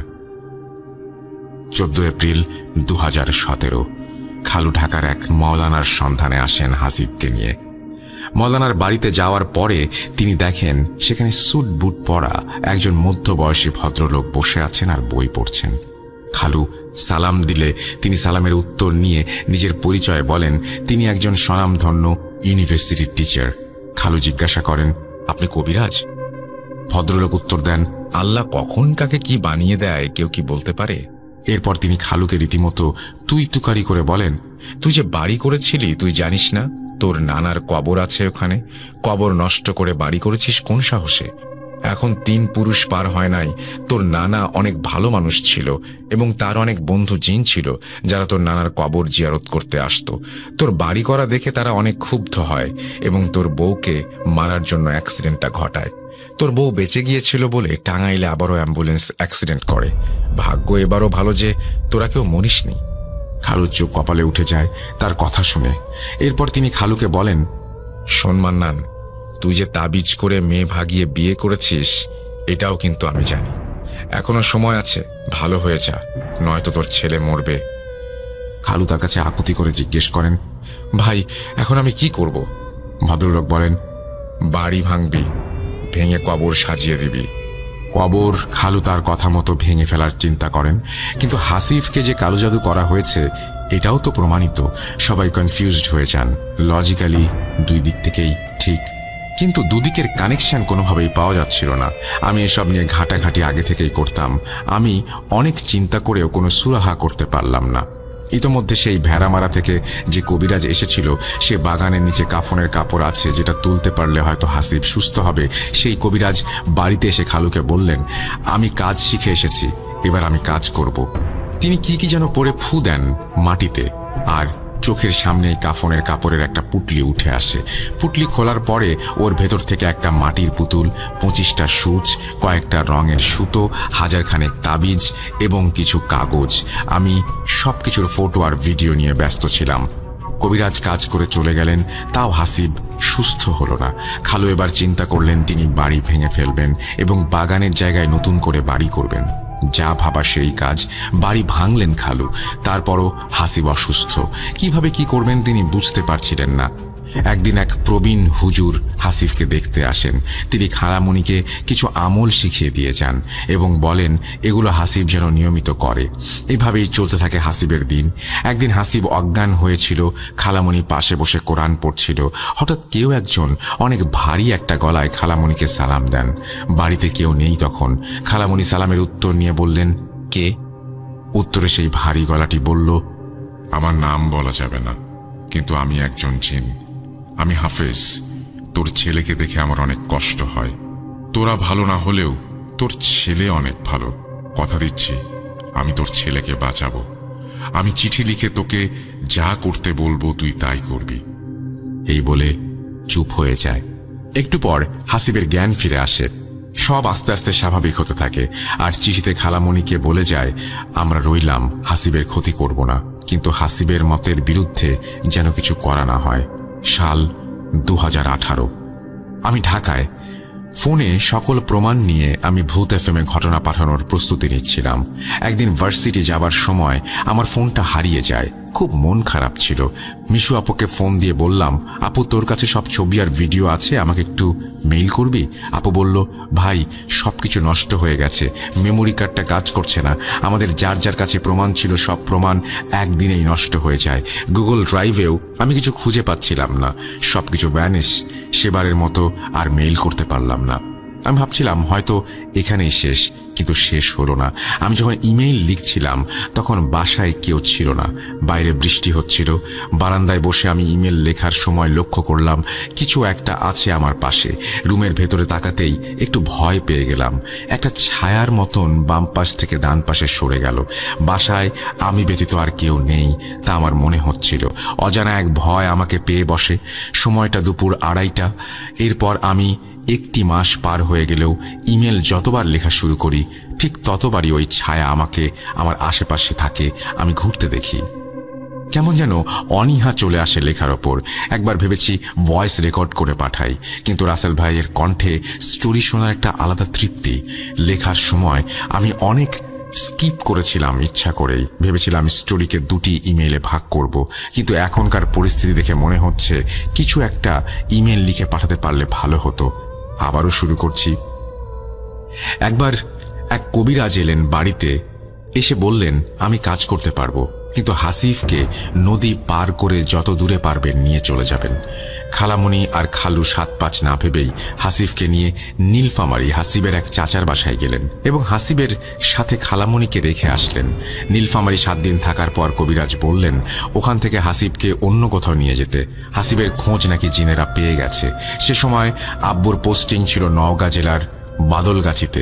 হাসিবকে নিয়ে খালামণি আর খালু এবার আসলেন বাদলগাছি। সে সময় আমি ঢাকায় ছিলাম। রমজান মাসের ছুটি হওয়ায় আমি বাসায় চলে গেলাম। একটু আনন্দ হচ্ছিল যে হাসিব আছে বাসায় এই ভেবে। হাসিবের বদলগাছে আসার 6 দিন হয়ে গেছে। 6 দিন ছেলেটা বাড়ির বাইরে বের হয়নি। আমি বাসায় গিয়ে পরের দিন বিকেলে হাসিবকে নিয়ে ইফতার কিনতে বের হলাম। হাসিব অনেক খুশি হলো বাইরে যেতে পেরে। হঠাৎই হাসিব কেমন যেন চুপচাপ হয়ে গেল। আমাকে বলল, ভাইয়া তাড়াতাড়ি বাসায় চলো। আমি জিজ্ঞাসা করলাম, কি হয়েছে বলতো আমাকে? এই তো বেশ খুশিই ছিলি। হাসিব বলল, আমার পেছনে পেছনে কেউ আসছে ভাইয়া, মনে হচ্ছে আমাকে ধরবে। এসব শোনার পর আমি জলদি বাসায় চলে গেলাম এবং সবাইকে ডেকে সাবধান করলাম। আমার আম্মু একটু ভীতু মানুষ, তিনি একটু ভয় পেয়ে গেলেন। মাগরিবের পরে ইফতার শেষ করে আমি ক্লান্তিতে মেঝেতে শুয়ে পড়ি। হাসিব আমার সাথে ফাজলামি করছিল। হুট করে হাসিব জ্ঞান হারায়। আবারও সেই লেখাগুলো হাসিবের শরীরে উঠে গেছে। সারা বাড়ি আতরের কড়া গন্ধে ভরে গেছে, এতই কড়া গন্ধ যে আমার কেমন যেন তিতা লাগছিল মুখের মধ্যে। অজ্ঞান অবস্থায় হাসিবের খিচুনি শুরু হয়ে যায়। কোনো উপায় না দেখে আব্বু বাড়িওয়ালা আঙ্কেলকে ডাকেন।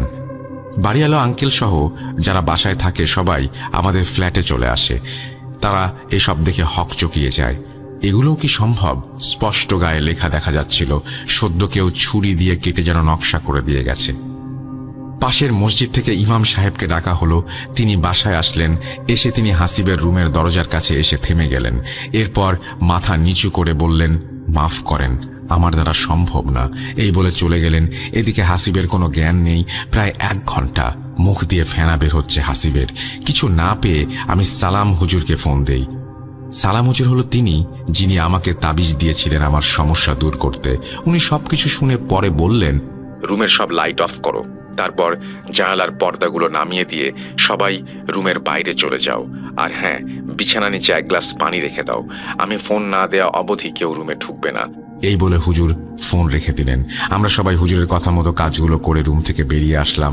10 মিনিট পরে হুজুরের কল আসলো। বলল, রুমে যাও জিয়ন, গিয়ে পানির গ্লাসটা তুলে 2 বারে হাসিবকে খাওয়াও। আর আমার বন্ধু চিনেরা ওদের অনেক দূরে তাড়িয়ে দিয়ে এসেছে, কিন্তু ওরা আবার আসবে, সাবধানে থেকো। এই বলে ফোন রেখে দিলেন হুজুর। আমি রুমের লাইট জ্বালিয়ে দেখি পুরো রুম ধোঁয়াটে কুয়াশায় ভরা, সাথে কড়া আগরবাতির গন্ধ।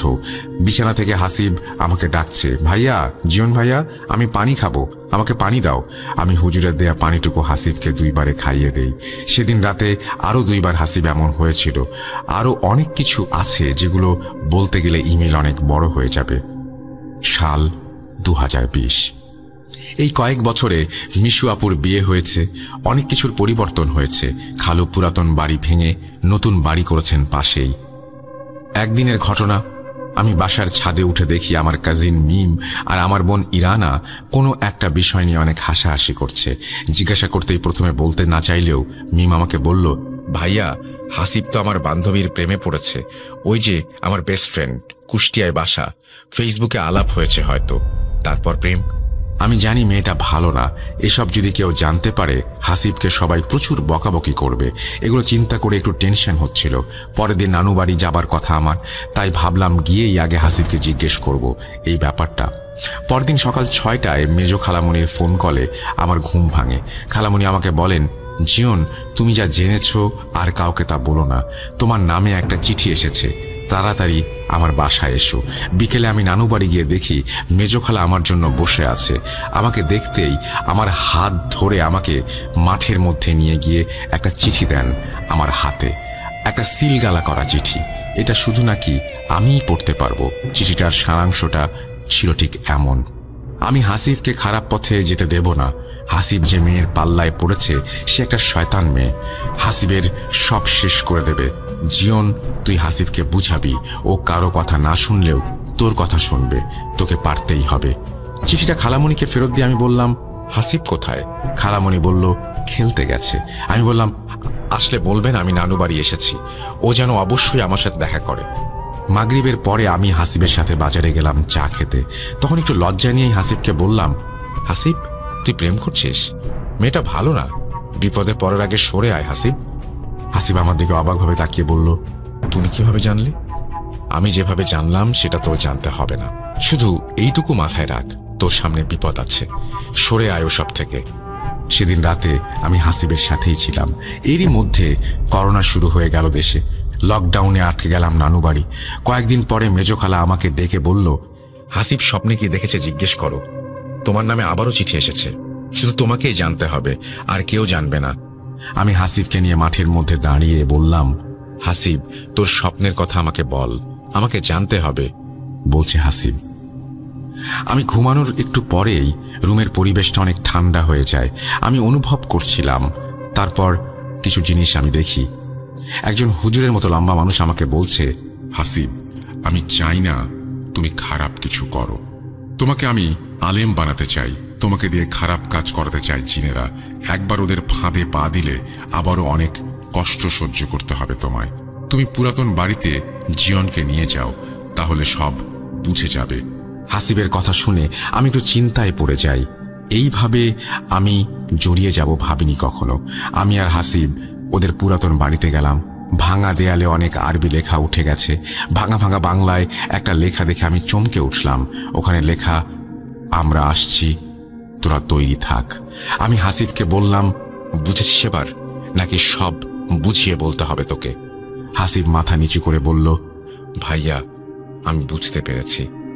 অনেকে কনফিউজড হতে পারেন, এর জট খুলবে পরে, সবুর করুন। সাল 2022। আমি ফাইনাল পরীক্ষা শেষ করে ভার্সিটিকে এক প্রকার বিদায় জানিয়েই রিল্যাক্স সময় পার করছিলাম ঢাকায়। ঢাকাতে আমার কয়েক ফ্রেন্ড মিলে মিরপুর 11 এভিনিউ 5-এর একটা বাসায় থাকি। বাসাতে 3টা রুম, 2 রুমের সাথে 2টা বারান্দা। আমি বারান্দায় বসে ফোনে গেম খেলছিলাম। এরই মধ্যে আম্মুর ফোন আসলো। হ্যালো আম্মু। জিয়ন, তোকে বলা হয়নি, তোর পরীক্ষার জন্য সবাই বারণ করেছিল যেন তোকে কিছু বলা না হয়। কি হয়েছে আম্মু? হাসিবের তো আবারও শুরু হয়েছে, আগের থেকেও ভয়াবহ। কিছু খেতে দিচ্ছে না, খাবার মুখে দিলে অজ্ঞান হয়ে যাচ্ছে। 5 দিন ধরে কিছু খায় না, শুধু পানির ওপর জীবিত। কবে থেকে আম্মু? এপ্রিল মাস থেকে। এই বলে আম্মু ফোন রেখে দিল। আমি পরের দিনই চলে গেলাম নানু বাড়ি। প্রচন্ড গরম আর রমজান মাস। আমি বাস থেকে নেমে রূপপুর মোড় থেকে একটা রিক্সা নিয়ে রওনা হই নানু বাড়িতে। রিক্সা থেকে নেমেই দেখি হাসিব পাঞ্জাবি পরে কই যেন যাচ্ছে। আমি ডাক দিতে একটা শুকনো মুখে হাসি দিয়ে হাসিব আমার কাছে আসলো। কোথায় যাচ্ছিস? আমি ছোট ছোট ছেলে পেলেদেরকে আরবি পড়াই মসজিদে। আজকে ওরা একসাথে ইফতার করবে, তাই মসজিদে যাচ্ছি। ঠিক আছে তুই যা, আমি ইফতার করে তোর বাসায় আসছি।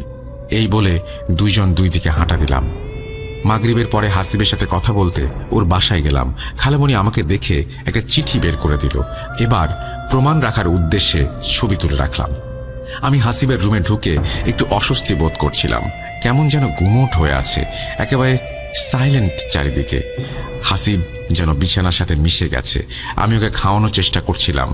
হুট করেই আমার চোখের সামনে অজ্ঞান হয়ে গেল হাসিব। গায়ে এবার কেটে লেখা না, কি যেন দিয়ে লেখা। আমি খালামণিকে জোরে ডাক দিলাম। খালামণি এসে হাসিবকে পানি পড়া ছিটিয়ে জ্ঞান ফেরালো। হাসিবের অনেক কষ্ট হচ্ছিল। আমি সেদিন রাত 10টা অবধি ছিলাম ওর পাশে। এরপর চলে আসলাম নানু বাড়ি। সেদিন রাতে হাসিব তার মা বাবাকে মেরে ফেলবে বলে চিৎকার করতে থাকে এবং ছুরি নিয়ে তাড়া করতে থাকে। নিজেও নাকি মরে যাবে এসব বলতে বলতে অজ্ঞান হয়ে যায়। সকালে হাসিবকে দেখতে গিয়ে দেখি বাসার বাইরে তালা ঝুলছে। আমি খালামণিকে ফোন দিয়ে জিজ্ঞাসা করতেই বলল তারা বিকেলে আসবে। বিকেলে এসে দেখি হাসিব বিছানায় শুয়ে আছে। খালামণির কাছে জিজ্ঞাসা করে জানতে পারলাম খালামণি হাসিবকে নিয়ে এক মুফতি সাহেবের কাছে গিয়েছিলেন। তিনি অনেক বয়স্ক, 110 বছর বয়স ওনার। উনি হাসিবকে দোয়া পড়ে ফু দিয়ে অনেক খাবার খাইয়ে দিয়েছেন আর বলেছেন এই কাজটা আমি যদি না পারি কেউ পারবে না। এই বলে তিনি তার ফোন নাম্বার খালামণিকে দিয়েছেন, বলেন পরে যোগাযোগ করতে। তিনি মূলত পাবনায় এসেছিলেন একটা ওয়াজ মাহফিলে কথা বলার জন্য, তাই বেশি সময় দিতে পারেননি। বাসায় যখন খালামণি ফিরে আসলেন তখন গেট খুলে ভেতরে পা দিতেই হাসিব অজ্ঞান হয়ে যায় আর একটা চিঠি খালামণির হাতে কে যেন দিয়ে যায়। খালামণি হাসিবের জ্ঞান ফিরিয়ে চিঠিটা খুলে পড়েন। চিঠির সারাংশ ছিল এই রকম, এই চিঠিটা মুফতি সাহেবকে দিস। যত বড়ই মুফতি হোক না কেন আমার সাথে পারবে না। আমার লেখা দেখলেই সে বুঝবে আমি কে। যা কি করার করবি করে নিস। সবকিছু শুনে আমি টেনশনে পড়ে যাই। আমার মাথায় তখন ভূত.com-এর আরিফ ভাইয়ের কথা মাথায় আসে। ওনাকে তো কালো জাদু করা হয়েছিল। আমি অনেক চেষ্টা করে আরিফ ভাইয়ের সাথে যোগাযোগ করি। সবকিছু শুনে আরিফ ভাই আমাকে বলেন, ভাই আমি তো কয়েকজনের কাছ থেকে ট্রিটমেন্ট নিয়েছি, আপনিও চাইলে এই কাজটা করতে পারেন। আমি আরিফ ভাইকে কিছু চিঠির ছবি দেই। এরপর একবার সাবিত আলম ভাইয়ের সাথে যোগাযোগ করেছিলাম, কিছু ছবি আমি তাকে পাঠিয়েছিলাম। ঘটনাটা শেয়ার করার জন্য আরিফ ভাই এবং সাবিত ভাই আমাকে বলেছিলেন। তখন এমন অবস্থা ছিল যে মাথা কাজ করছিল না। একদিন আমি বসে চিঠিগুলো পড়ছিলাম। একটা জিনিস বেশ বুঝলাম, জিনেরা চায় হাসিবকে বিয়ে দিতে, কিন্তু হাসিব তো ছোট, এবার এইচএসসি পরীক্ষা দেবে, ওকে কিভাবে বিয়ে দেব আমরা। এদিকে হাসিবের অবস্থা না খেয়ে না দিয়ে এমন খারাপ হচ্ছিল যে উঠে দাঁড়ানোর মতো শক্তি থাকতো না শরীরে। অবস্থা বেগতিক দেখে খালামণি হাসিবকে হাসিবের কাজিনের বাসায় নিয়ে যান ভেড়ামারায়। এবার শুরু হয় সমস্যা আমার সাথে। আমি যে রুমে থাকি নানু বাড়ি গেলে সেটা একেবারে বাইরের রুম, অনেকটাই সেপারেট একটা রুম বলা যায়।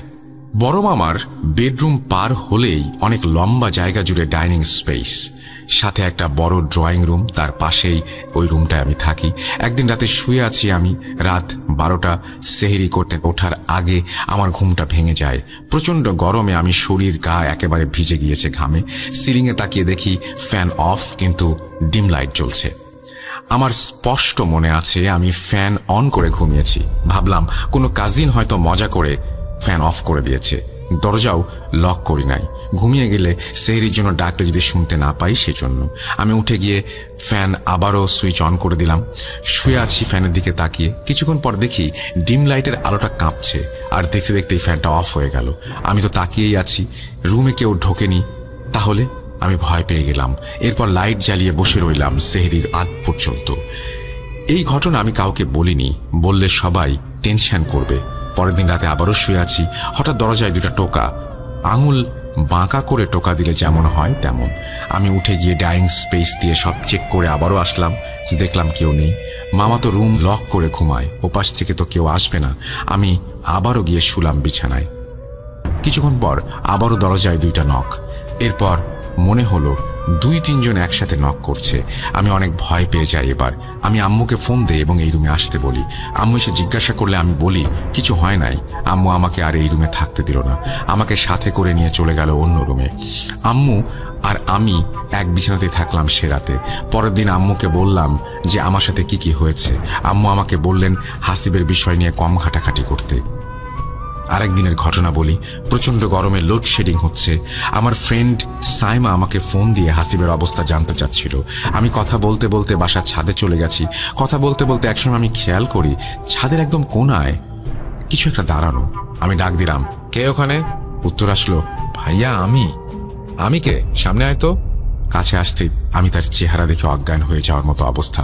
এ তো হাসিব, চাঁদের আলোয় স্পষ্ট দেখা যাচ্ছে। কিন্তু হাসিব তো ভেড়া মারায়, ও এখানে আসবে কিভাবে? আমি কিছু না ভেবে পেছন ফিরে ছাদ থেকে নেমে চলে আসি।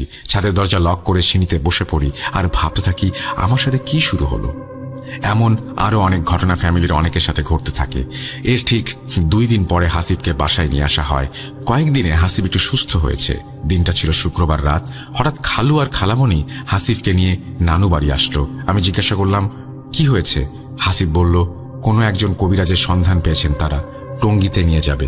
কিন্তু হাসিব আমাকে সঙ্গে নিয়ে যেতে চায়। রমজান মাস, আমার শরীরও খুব একটা ভালো যাচ্ছিল না। তারপরেও হাসিবের কথা চিন্তা করে আমি রাজি হয়ে গেলাম। আমরা অনেক আগেই ঈশ্বরদী স্টেশন থেকে রাতের ট্রেন ধরে রওনা দেই। ট্রেন লেট থাকায় প্ল্যাটফর্মে 2 ভাই ঘোরাঘুরি করছিলাম। 12টা বাজতেই ভূত.com শুরু হলো। আমি আর হাসিব ভূত.com শুনছিলাম। রাত 1:45 ট্রেন আসলো। যথারীতি ট্রেনে উঠে বসলাম, কিন্তু ঘুম সে রাতে আর হলো না। সকাল 7:30 ট্রেন টঙ্গী স্টেশনে পৌঁছায়। ওখান থেকে আমরা শহরের ভেতরে যাবার জন্য রওনা হলাম। 8টার দিকে একটা জায়গায় আমরা নামলাম, কোন একটা মার্কেট। তখনও দোকানপাট খোলেনি ঠিক মতো। এরই মধ্যে একজন যুবক আসলেন এবং খালুকে ইশারা করে তার পেছন পেছন যেতে বললেন। প্রথমে ভেবেছিলাম ইনি হয়তো কবিরাজ। কয়েক মিনিট হাঁটার পর আমরা অবশেষে তার বাড়ি পৌঁছালাম। যুবক বললেন, বসুন আপনারা, মুফতি সাহেব রোগী দেখছেন, আমি ওনার ড্রাইভার, এই বলে চলে গেলেন। কিছুক্ষণ পর সেই যুবক এসে বললেন, চলুন, হুজুর ডাকছেন আপনাদের। হুজুরের রুমে ঢুকতেই দেখলাম একজন মধ্যবয়স্ক মানুষ, পরনে তার জব্বা, বাবরি চুল, মাথায় একটা টুপি। তার চেহারাটা আমার পরিচিত, খুবই পরিচিত, কোথায় যেন দেখেছি। আমি তখন আরো ভালোভাবে লক্ষ্য করলাম কিছুক্ষণ। তার ভয়েস শোনার পর আমি তাকে প্রশ্ন করলাম, হুজুর, আপনি মীর মুফতি মোজাম্মেল হোসেন সাইফি না? তিনি একটু মৃদু হেসে বললেন, হ্যাঁ। আমি তখন একটু খুশি হয়ে বললাম, হুজুর, আপনার জিন সম্পর্কিত বয়ানগুলো আমি শুনেছি ইউটিউবে। যাই হোক, কথাবার্তা শেষ করে হুজুর খালুর দিকে তাকিয়ে একটু বিরক্ত হলেন এবং রাগান্বিত কণ্ঠে বললেন, আপনার তো ঈমান ঠিক নেই, আপনি কি করে শরীক হবেন? মান্নান খালু তখন হুজুরের সাথে তর্কে জড়িয়ে পড়লেন। একসময় হুজুর বলেই বসলেন, আমার হাত কিন্তু বেশি চলে, আর একটা কথা বলবেন না। খালু চুপ হয়ে বসলেন। হুজুরের হাতে খালু তখন চিঠি ভর্তি ব্যাগটা দিলেন, জিনেদের চিঠি লেখা। হুজুর প্রশ্ন করলেন, আচ্ছা, আপনারা এত শিওর কিভাবে যে চিঠিগুলো জিনেরাই লেখে? কোনো মানুষও তো লিখে ফেলে দিয়ে যেতে পারে। তখন আমি বললাম, হুজুর, আপনি ধরুন আপনি চোখের পলক ফেললেন আর দেখলেন আপনার সামনে একটা চিঠি। এটা মানুষের পক্ষে কি সম্ভব? হুজুর চিঠিগুলো পড়লেন। এবার হুজুর তার ড্রাইভারকে ডাক দিয়ে বললেন, 1 গামলা পানি নিয়ে আসো। পানি নিয়ে আসলে হুজুর তাতে ফু দিয়ে চিঠিগুলো ডুবিয়ে রাখলেন। এরপর তিনি বললেন, এগুলো নষ্ট হতে 5 দিন সময় লাগবে, থাকুক এগুলো এখানে।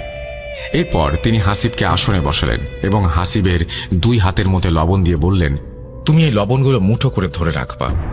আর আমাকে আর খালুকে বললেন আমরা যেন হাসিবের 2 হাত ধরি, কারণ তিনি হাসিবের উপর চালান করা জিনদের ডাকবেন। আমি হুজুরকে বললাম, হুজুর ওরা তো হাজির হয় না। হুজুর বললেন, আল্লাহর কালামের ওপরে কিছু নেই, আমি দেখতে চাই ওরা কতটা শক্তিশালী।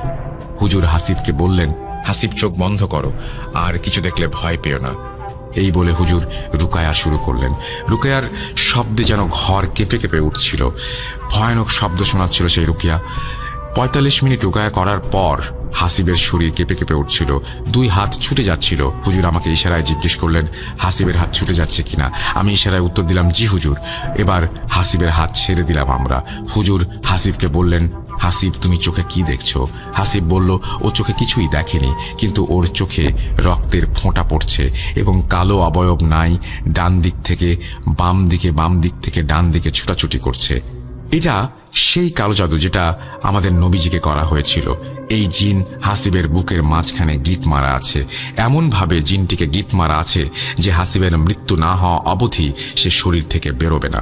তিনি আরও বলেন, এরা কয়েক দলে বিভক্ত, দলনেতার নির্দেশ না পাওয়া অবধি এরা কোনো ক্ষতি করবে না। এবার খালু বললেন, হুজুর আপনাকে আমার বাড়িতে যেতে হবে, না হলে আপনি অনেক কিছু বুঝবেন না। হুজুর বললেন, হ্যাঁ আমাকে তো যেতেই হবে, কিন্তু আমি কবে যাব সেটা আপনাদের বলবো না।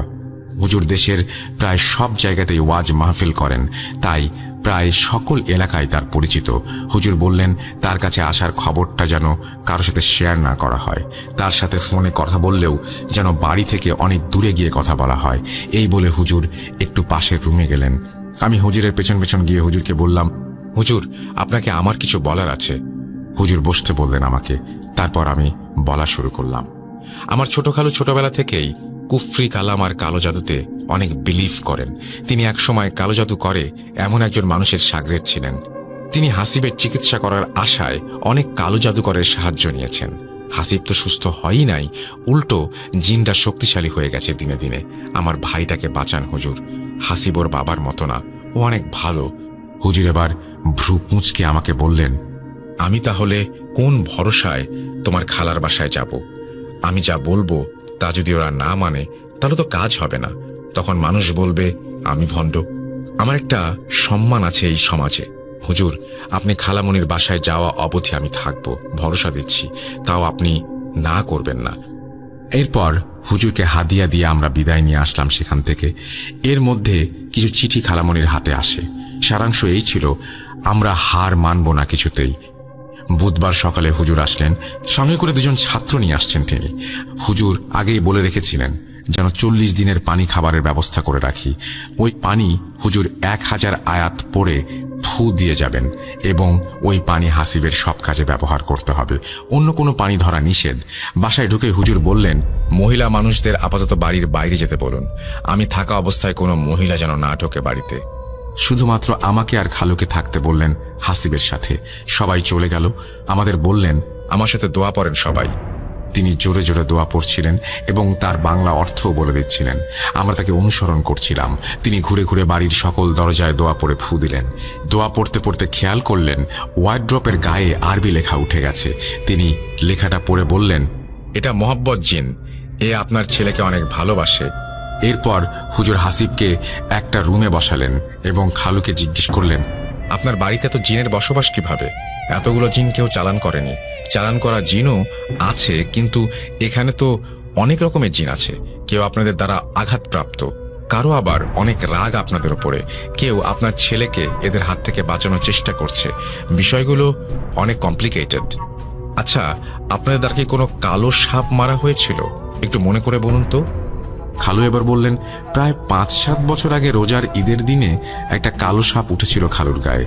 খালুর এক ভাই এই সাপটা মেরেছিল। এই সাপ মারার ঠিক 6 মাসের মাথায় খালুর সেই ভাই মারা যায়। এগুলো শোনার পরে হুজুর বললেন, শুনুন, যদি কোনো সাপ এমন দেখেন তাহলে তাকে 3 বার বলবেন, তুমি জিন হও যদি, তাহলে তুমি চলে যাও। এরপর যদি না যায় তাহলে মারতে পারেন। যাই হোক, এরপর হুজুর ও তার ছাত্ররা হাসিবকে নিয়ে বসে রুকায়া শুরু করেন। হাসিবের পাশে আমি বসা। হুজুর হাসিবকে বললেন, তুমি অনেক ভয়ানক কিছু দেখতে পারো, কিন্তু ভয় পেও না। এরপর হাসিবের চোখ বন্ধ করতে বললেন হুজুর। তারপর হাসিবের ওপরে হুজুর হাত রেখে রুকায়া করা শুরু করলেন। রুকায়া চলাকালীন সময়ে আমার চোখ শুধু বাইরের গাছের দিকে যাচ্ছিল। কোথাও যদি কোনো কিছুর উপস্থিতি থাকে তাহলে আমি বুঝতে পারি। আমার মনে হচ্ছিল গাছ থেকে কেউ আমাদের দেখছে। রুকায়া করেই চলেছেন হুজুর। এদিকে হাসিবের সারা শরীরে আরবি লেখা উঠে গেছে। হুজুর আবার রুকায়া থামিয়ে ওই লেখাগুলোর উপরে থুতু দিলেন। চোখের সামনে লেখাগুলো ভ্যানিশ হয়ে গেল। এরপর আরো জোরে জোরে রুকায়া শুরু করলেন। প্রায় 1 ঘন্টা রুকায়া শেষে হাসিবকে জিজ্ঞাসা করলেন, তুমি কি কি দেখেছ বলো? হাসিব বলল, আমি দেখলাম একটা বিশাল সাপ, কালো সাপ, আর দেখলাম একটা মূর্তি। মূর্তিটা হুবহু আমার মতো দেখতে। সাপটা সেই মূর্তির শরীর থেকে বেরিয়ে গেল, আর প্রবেশ করতে পারছে না। কিছুক্ষণ পরে মূর্তিটার ফাটল ধরে গেল। হুজুর বললেন, আলহামদুলিল্লাহ, একটা সুরক্ষা বেষ্টনী তৈরি হয়ে গেছে। এবার তিনি দোয়া পড়ে পানিতে ফু দিলেন। দোয়া পড়া শেষ করে হুজুর বললেন জয়তুনের তেল আর খেজুর আনতে, আজোয়া খেজুর। তারপর হুজুর সেগুলো দোয়া পড়ে ফু দিলেন। এরপর হুজুর হাসিবকে বললেন, তুমি হোয়াটসঅ্যাপে আমার সাথে অ্যাড হয়ে যাও, কথা এবার থেকে তোমার সাথেই হবে। আর অনেক আমল দিলেন হাসিবকে। আমি এবার হুজুরকে জিজ্ঞাসা করলাম, হুজুর যে কালো জাদু করেছিল সে তো চুপচাপ বসে থাকবে না, আবারও কালো জাদু করবে, তখন কি করবেন? ওনার শাস্তিই বাকি। তখন হুজুর হাসিবকে একটা সালাত শিখিয়ে দিলেন, পানিশমেন্ট সালাত। বললেন এই সালাত আদায় করতে হবে টানা 40 দিন, মাঝে কোনো গ্যাপ দেয়া যাবে না।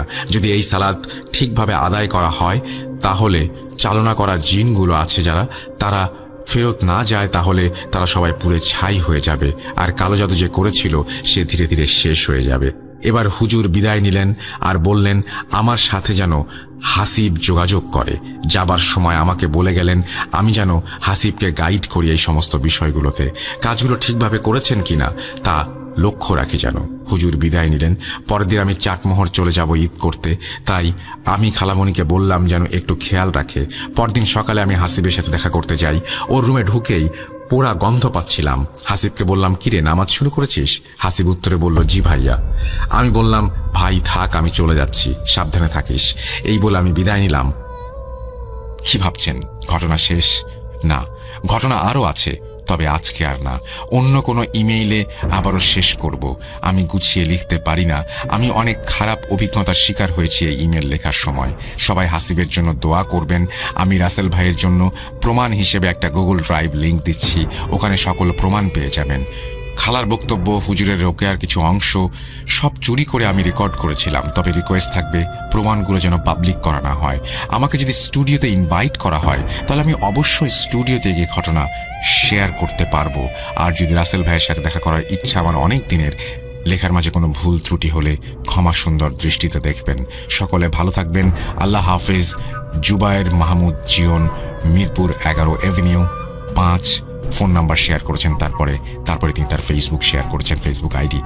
Thank you so much. আমরা আপনার সাথে যোগাযোগও করবো, গুগল ড্রাইভের লিঙ্কও আপনি দিয়েছেন দেখতে পাচ্ছি। And thank you. আমরা অপেক্ষায় থাকলাম আপনার ঘটনার বাকি অংশ শোনার জন্য। দ্রুত পাঠিয়ে দেবেন আমাদের ইমেল অ্যাড্রেস russell.booth.com@gmail.com। অন্যরাও যারা ঘটনা পাঠাতে চান তারাও পাঠাবেন। আশা করছি আপনাদের এই ঘটনাটি ভালো লেগেছে, অসাধারণ একটি ঘটনা। আমরা চলে যাব আমাদের পরবর্তী ঘটনায়। আবারও পাটগ্রাম হাতিবান্ধা থেকে আমি আসিফ। আজকের ঘটনা যদি কেউ মনোযোগ দিয়ে শোনেন তাহলে বুঝতে পারবেন এটা একটা ইংরেজি অক্ষর বি এর মতো মনে হবে, অর্থাৎ 2 বিন্দুর রেখা 1 বিন্দুতে মিলিত হয়েছে, অথবা মনে করতে পারেন নিচ থেকে 2টি রেখা উপরের দিকে। কথা কঠিন না করে আসল কথায় আসতেছি, অর্থাৎ অতি প্রাকৃত বাস্তবতায়। তখনও বাংলাদেশ নামে দেশ ছিল না। ব্রিটিশ ভারতের সময় হলো সাক্ষী এই ঘটনার। আমার নানির নানি এবং সেই নানির বোন, অর্থাৎ তিনিও আমার নানি। ওনার মামা ছিলেন ভারতের কোচবিহার জেলার রাজার মন্ত্রী, নাম আমানতুল্লাহ চৌধুরী। নানিদের অনেক যাওয়া আসা ছিল মন্ত্রীর কাছে, আর অনেক কিছু নিয়ে আসতো ফিরে, খাবার থেকে আরো বিভিন্ন কিছু। নানার সে মামা থাকতো পশ্চিমবঙ্গের কোচবিহার জেলার বড় মরিচা নামক জায়গায়। একদিন রাত আনুমানিক 12টায় বা 1টায় সেই আমানত উল্লাহ মামার বাড়ি থেকে ফিরে আসতেছিলেন নানি। বাহন ছিল গরুর গাড়ি। গরুর গাড়িতেই ছিল অভ্যাস যাওয়া আসার। সাথে ছিল আরো কয়েকজন। মাঝরাত, জ্যোৎস্নার আলোয় গাড়ির ছায়াও সাথী। জোনাকির গানের ভাষা জোনাকিরাই বুঝে নিচ্ছিল। হারিকেন ঝুলিয়ে শুনশান পথে গরুর গাড়ি তার গাড়িয়ালের দিক নির্দেশনায় ভারতের বড় মরিচা থেকে বাংলাদেশের জমগ্রামের উদ্দেশ্যে। এই জমগ্রাম হলো পাটগ্রাম উপজেলার বাউড়া ইউনিয়নের একটা গ্রাম। গাড়ির ছাউনির তলায় তাদের সাথে কত খাবার দাবার রাজ্যের, কখনো ঘন বাঁশঝাড়, কখনো পুকুর, কখনো দৈত্যাকার খোলা মাঠ, কখনো শিয়ালের হুক্কা হুয়া, কখনো কুকুরের সতর্ক বার্তা, কখনো বন বিড়ালের কান্না। এসব এড়িয়ে টুকটাক গল্প করে প্রায় চলে এসেছিল। কিন্তু জমগ্রামে এসে বাড়ি থেকে মাত্র প্রায় আধা কিলোমিটার দূরত্বে এক মসজিদের সামনে আসাতে মসজিদ থেকে এক লোক এসে গাড়ি থামিয়ে দিল। থামিয়ে দিয়ে সবাইকে একটা হাঁড়িতে করে খাবার দিল, যেটাকে মসজিদের তবারক ভেবে তারা নিয়েছিল। ছিল খোরমা, জিলাপি ইত্যাদি। আবছা অন্ধকারও চিনতে পারে নাই কেউ যে কে দিল। সে দিয়ে ফিরে গেল। এরপর নানিরা সামান্য কিছু দূর যেতেই হাঁড়িতে আবার চোখ দিতে দেখল হাঁড়িতে সব পোকামাকড়। তাদের বুঝতে আর দেরি হলো না। বুঝেছিল যে সেটা মানুষ রূপে ছিল জিন। সেই জিন তাদের সাথে দুষ্টামি করছে। তাকে আর সুযোগ না দিয়ে গাড়িয়াল গরুর গাড়ি দ্রুত চালিয়ে পৌঁছল মানিক মাস্টারের বাড়ি। এই মানিক হলো সে নারীর নিজের নাতি। এর কিছু বছর পরে ঘটে মানিক মাস্টারের দাদার সাথে ঘটনা। এখানে মানিক মাস্টারের দাদার প্রথম বউ অর্থাৎ ওনার দাদি আর ওনার নানি আপন বোন। আর ওনার দাদা পরে আরো একটি বিয়ে করেন। যাই হোক, মানিক মাস্টারের দাদার নাম আসান বসুনিয়া। উনি বাজারে আসতেন পাটগ্রামের বাউড়াতে। হাটবার হচ্ছে সোমবার আর বৃহস্পতিবার। এক হাটে আসেন আসান বসুনিয়া। বলে রাখা দরকার যে হাটবার করে খুব বেশি বা অস্বাভাবিক শোরগোল যদি শোনা যায় বাজারে, বুঝতে হবে জিনরাও এসেছে সে বাজারে। এটা সে আমলের বয়স্কদের প্রচলিত বিশ্বাস, যেটার প্রমাণ এই ঘটনায় জানা যাবে। বাজারে এসেছেন আসান বসুনিয়া। ওনার সামনে এক লোক এসে দাঁড়ালেন এবং কথোপকথন হলো। যেমনটা হওয়া স্বাভাবিক, কারণ বাজারে চেনা অচেনা কত লোক আসে। কথোপকথনের এক পর্যায়ে ওই অচেনা লোকটি বন্ধু হতে চাইল ও আসান বসুনিয়াকে তার জায়গায় নিয়ে যেতে চাইল। কিছু প্রশ্ন উত্তরের শেষে রাজি হলো যেতে আসান বসুনিয়া। আসলে সে কে আর কোথা থেকে এসেছে আসান বসুনিয়া জানতে পান সেই অচেনা লোকের সাথে যাওয়ার পরে। বাজার শেষে সেই লোকের সাথে যেতে থাকেন। যখন নিরিবিলি আর অন্যদের আড়ালে যান, তখন সেই লোক আসল রূপে আসে, জিনের রূপে। দুটি ডানা বের হয় এবং আসান বসুনিয়াকে নিয়ে বিদ্যুতের গতিতে তার জগতে চলে যায়। আসান বসুনিয়াকে অভয় দেয় সেই জিন এবং কোনো ক্ষতি না করে সমাদর করতে থাকে। বসুনিয়া দেখতে পান জিনদের জগৎ, কিন্তু অবিশ্বাস্যকর হলো সত্যি যে তিনি দেখতে পান শুধু চকচকে টিনের বাড়ি সে জগতে। সেখানে উনি যা খেতে চেয়েছেন তাই খেয়েছেন। আর এদিকে ওনাকে খোঁজাখুঁজি তার দুনিয়ায়। উনি যেদিন ফিরে আসেন ওই জিনের মাধ্যমে, সেদিন জিনের তরফ থেকে থলেতে করে অনেক রত্ন ও কাঁচা পয়সা পান উপহার হিসেবে। এরপর তিনি আবার যান সে জিনের মাধ্যমে এক হাটবারে। আগের মতো ঘুরে আর খেয়ে অন্য হাটবারে ফিরে আসেন রত্ন আর কাঁচা পয়সা নিয়ে। এভাবে অনেক দিন এমন চলে। লোকেদের সন্দেহের কারণে আর জিজ্ঞাসাবাদের জন্য স্বীকার করেন আছান বসুনিয়া একদিন এই কাহিনী, কিন্তু উনি যে এত রত্ন আর অর্থ পান তা বাদে। উনি বলে দিয়েছেন তবু জিন তাকে ঠিকই নিয়ে যেত। ওনার এক সময় এসে অর্থ সম্পদ আগের চেয়ে প্রচুর হয়।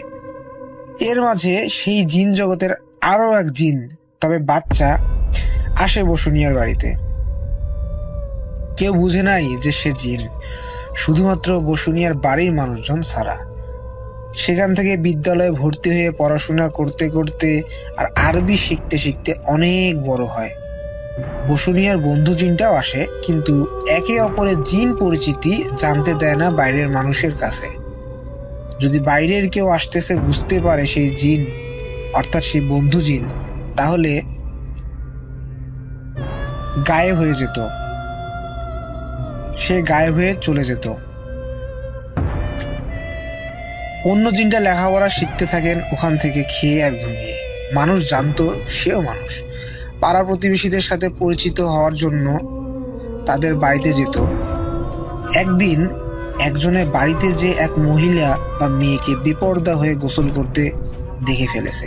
পরবর্তীতে সেই জিন খুবই লজ্জা পায়। এতে এত পরিমাণ লজ্জা পায় যার কারণে সে চিরতরে তার জগতে ফিরে যায় এবং আর কখনো আসে নাই। যাওয়ার আগে আহসান বসুনিয়া তার বাড়ির মানুষদের সে কথাগুলো বলেছিল। এরপর বন্ধু জিনটাও কয়েকবার আসা যাওয়া করে একেবারেই চলে যায়। তারা চলে যায়, কিন্তু একটা ক্ষমতা দিয়ে যায় আহসান বসুনিয়াকে। লোকজন জানতো যে তার জিনদের জগতে যাওয়া আসা, এবং যদিও স্বীকার করে নাই তাদের কাছে অর্থ লাভের কথা, তবুও বুঝতে পারছে দ্রুত গতিতে তার অনেক বড় ধনী হওয়ার রহস্য।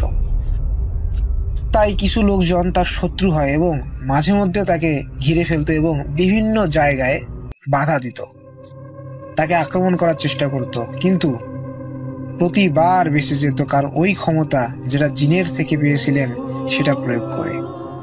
যখন অমন পরিস্থিতি তৈরি হতো বা আগে বুঝে যেত, তারপর সে নিজেকে লোকদের মাঝেই আড়াল করত, নিজেকে গায়েব করে ফেলতে পারত কিছু সময়ের জন্য। কেউ কেউ তাকে মেরে ফেলারও চেষ্টা করেছিল, কিন্তু আহসান বসুনিয়া তার ক্ষমতা বা জাদু প্রয়োগ করে তাদেরকে অসফল করত। আহসান বসুনিয়া মৃত্যুবরণ করেন বার্ধক্যজনিত কারণে। জিনদের আর আশা হয় নাই। চলে যাওয়ার পর হয় নাই কোনো যোগাযোগ। রাসেল ভাই, এই ছিল ঘটনা। কতটা ভয়ঙ্কর বা কতটুকু ভয়ঙ্কর সেটা শ্রোতাদের মন্তব্য, কিন্তু খুবই অদ্ভুত সেটা হয়তো কেউ না মেনে ছাড়বে না। আর বিয়ের ব্যাপারটা যদি মেলাতে পারেন তাহলে দারুণ, কিন্তু যদি না মেলাতে পারেন তাহলে রহস্য হয়ে থাক, আমি উদ্ঘাটন করে দেবো ইনশাআল্লাহ। সবার সুন্দর ভবিষ্যৎ কামনা করি।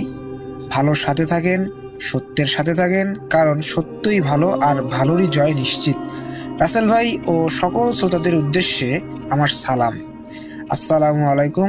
ইনশাআল্লাহ আবার আমাকে পাবেন। এই ঘটনা আমি সংগ্রহ করেছি আমার নিজের নানি এবং তার ছোট ভাই অর্থাৎ নানার কাছ থেকে। আল্লাহ হাফেজ। আসিফ, পাটগ্রাম, হাতিবান্ধা, লালমনিরহাট। আমিও আজকে একটা গল্প শেয়ার করব বলে ভাবলাম, তাই রেকর্ডিং করেই ফেললাম। তো এই গল্পটা তো আমার পক্ষে স্টুডিও যাওয়া গিয়ে বলা সম্ভব নয়, সেটা বুঝতেই পারছেন। কারণটা কি? কারণ আমি এপারের, আপনি ওপারের। যাই হোক, তা গল্পটা বলি।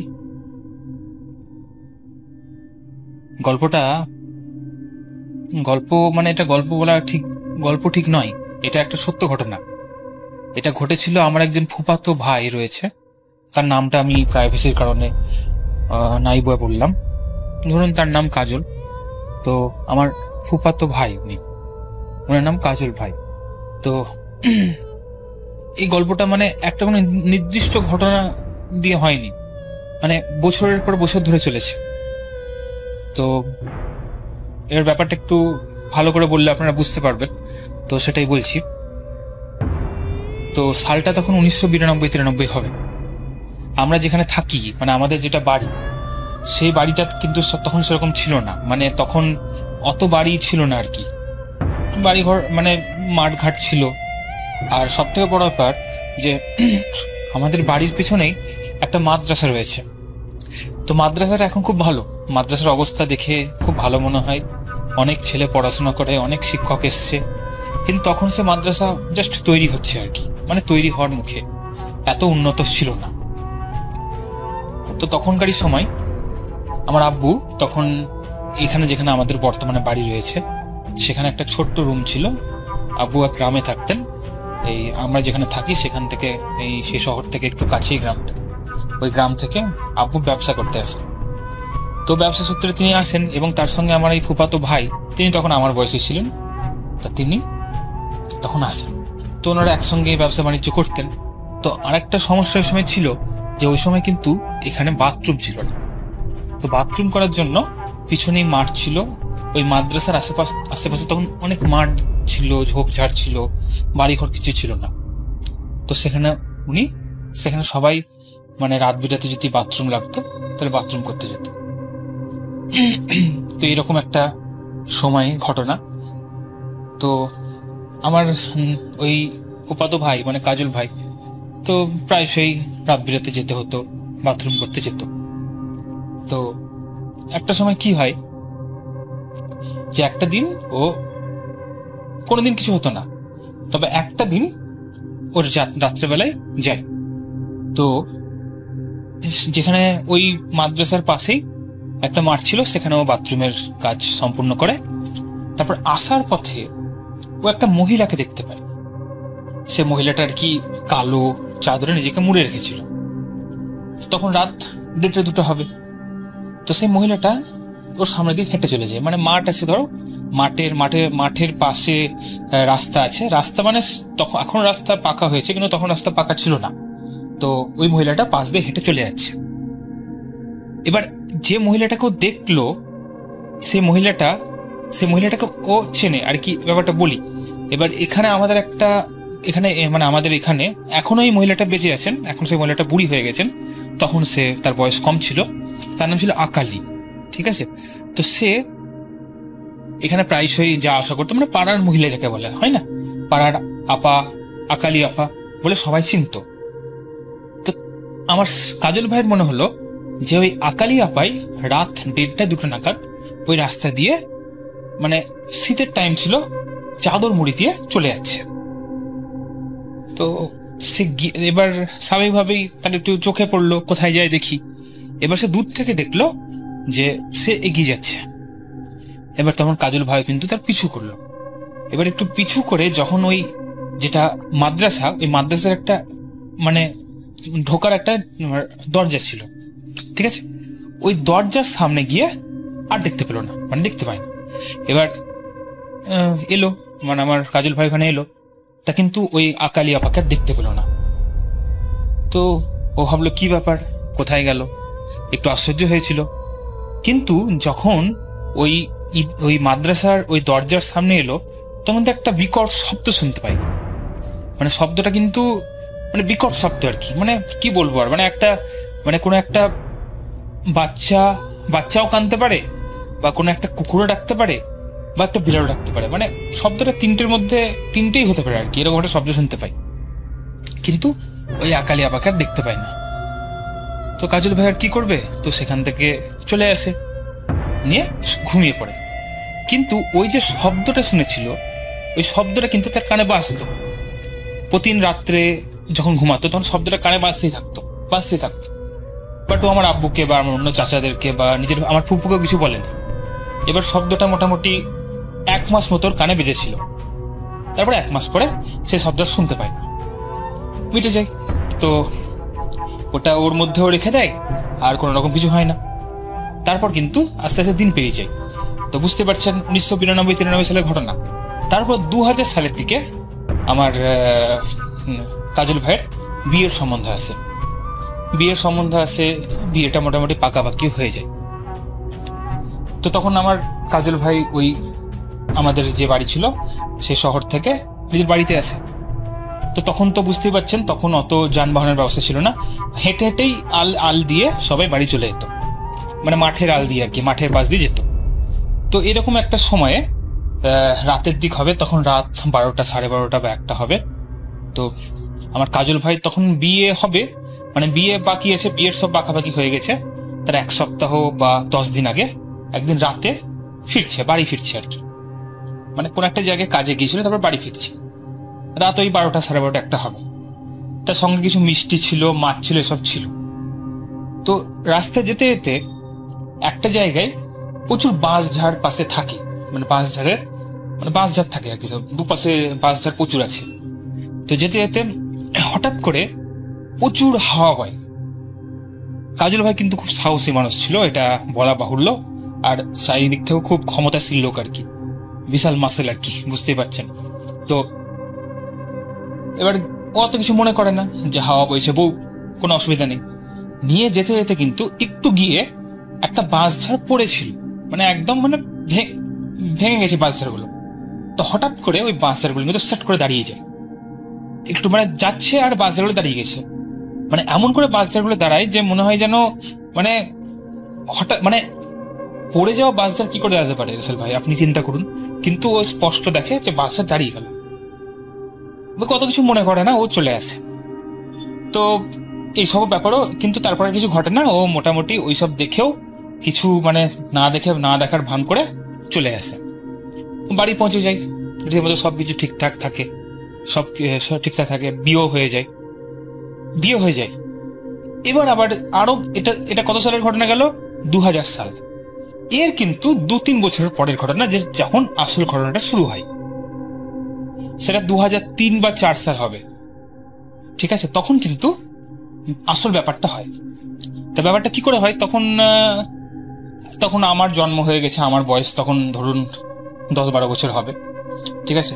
আমার মা, আব্বু সবাই এখানে চলে এসেছি, তখন মোটামুটি সবই শহর একটু উন্নতির দিকে গেছে। আর আমার ওই কাজল ভাই তখন গ্রামেই থাকে, বিবাহিত জীবন পালন করছে, সব ঠিকঠাক। এইরকম একটা দিন, ঠিক ওই দুপুর সকাল 10টা-11টার দিকে গ্রামে, আপনি এটা জানবেন হয়তো আসল ভাই, যে গ্রামে প্রচুর সব সাপ খেলা দেখানোর জন্য অনেক লোক আসে। তারা কিন্তু মানে কি বলবো, ছদ্মবেশী জ্যোতিষ টাইপের হয়, তান্ত্রিক টাইপের হয়, অনেক কিছু বলতে পারে। এটা কিন্তু হয়, আগে হতো, এখন জানি না এদের সংখ্যা আছে কিনা, কিন্তু আগে হতো।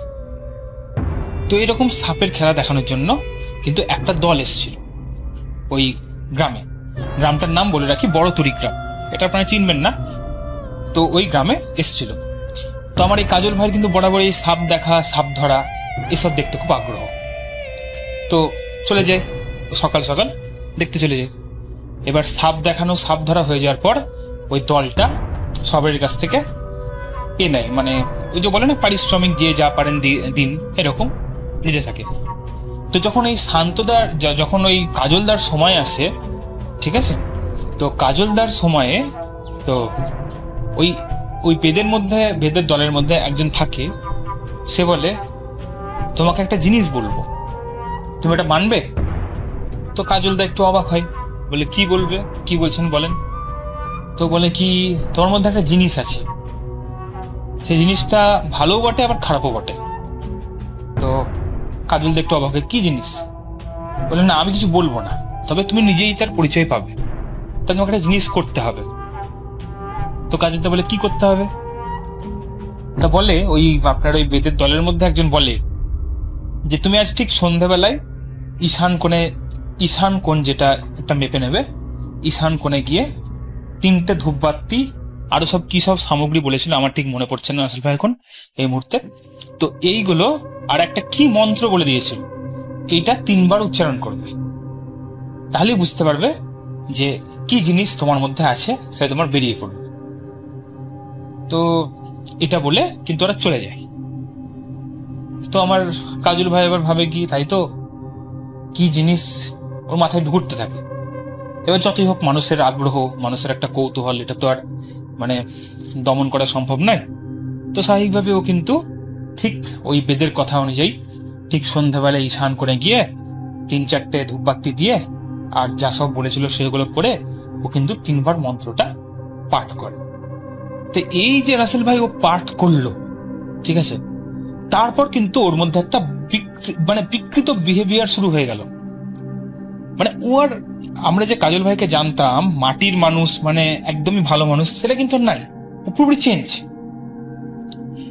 একদম এমনই চেঞ্জ হলো, মানে ঘরে থাকলে মনে হতো কি, মানে আমার ফুপাদের অবস্থা, এমনকি আমার আর একজন ভাই, আমার ওই কাজলদার যে বড় ভাই ছিল, তার অবস্থা এমন হয়েছিল যে ওকে তারা ভয় খেত, সবসময় চোখ লাল হয়ে থাকতো, 5-6 জনের ভাত একাই খেত, সবাইকে তেড়ে মারতে যেত, নিজের মনে চুপচুপ গুনগুন করে কথা বলতো, মানে গুনগুন করে কথা বলতো, মানে এমন অবস্থা গেছে, এমন একটা অবস্থা গেছে যে একদিন ঘরের মধ্যে কেউ ছিল না, ঠিক আছে, কেউ ছিল না। তো আমার ফুপু এসে দেখছে যে আমার ওই কাজল ভাই মানে একটা রুমের মধ্যে চুপচাপ মাথা নিচে করে গুনগুন করে কি বকছে। এবার আমার ফুপু বলেছে, কি হলো রে, এদিকে তাকা, কি হয়েছে তোর বলেছে। তো চোখ লাল আর অকথ্য ভাষায় গালাগালি আমার ফুপুকে, মানে অকথ্য ভাষায় গালাগালি, মানে যে কথাগুলো বলছে সেটা কিন্তু কাজল ভাই বলেন, অন্য কেউ বলছে, এটা কিন্তু সবাই স্পষ্ট বুঝতে পারছে। এবার খুব চিন্তার বিষয়, কি হবে না হবে, মানে রাত্রেবেলায় যদি ঘুমাতো আর রুম থেকে একটা শব্দ হতো যে আপনার কাজল ভাই বেরিয়ে, এবার কোথায় বেরোলো কোনো পাত্তা নাই, রাত 2-3টার দিকে চোখ লাল করে আবার চলে আসতো।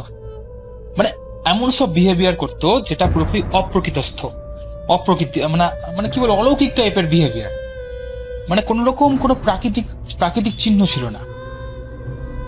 এবার স্বাভাবিকভাবে আমার ফ্যামিলি খুব উদ্বিগ্ন হয়ে পড়ে, আমার আব্বুর কাছে খবর যায়। এবার আব্বু স্বাভাবিকভাবে একটু বুঝতে পারছেন ওইসবের বিরোধী ছিল আর কি, এই ভূত প্রেত মানত না, ঠিক আছে। তো আমার আব্বু সাজেশন দেয় যে পাগলে আপনার ওই সাইকোলজিক্যাল যদি কিছু প্রবলেম হয়ে থাকে সেটা দেখাতে হবে। কিন্তু সাইকোলজিক্যাল কোনো প্রবলেমেও কিন্তু কোনো সমাধান হলো না। ডাক্তারের কাছে নিয়ে যাওয়া হলো, অদ্ভুত ব্যাপার, ডাক্তারের কাছে যখন নিয়ে যাওয়া হচ্ছে পুরোপুরি ঠিক, ডাক্তার মানে সাইকোলজিক্যাল যে ডাক্তার, সে ডাক্তার বলছে এর মধ্যে কোনো রকম কোনো সমস্যাই নাই, পুরোপুরি ঠিক, কিন্তু বাড়িতে এসে সব অদ্ভুত রকম বিহেভিয়ার করছে, মানে দুরকম সত্তা ক্রিয়েট হয়ে যাচ্ছে, বুঝতে পারছেন তো। এই অবস্থায় আমার ফুপা এবার কি করবেন, তো কিছু হুজুরকে দেখানো হলো।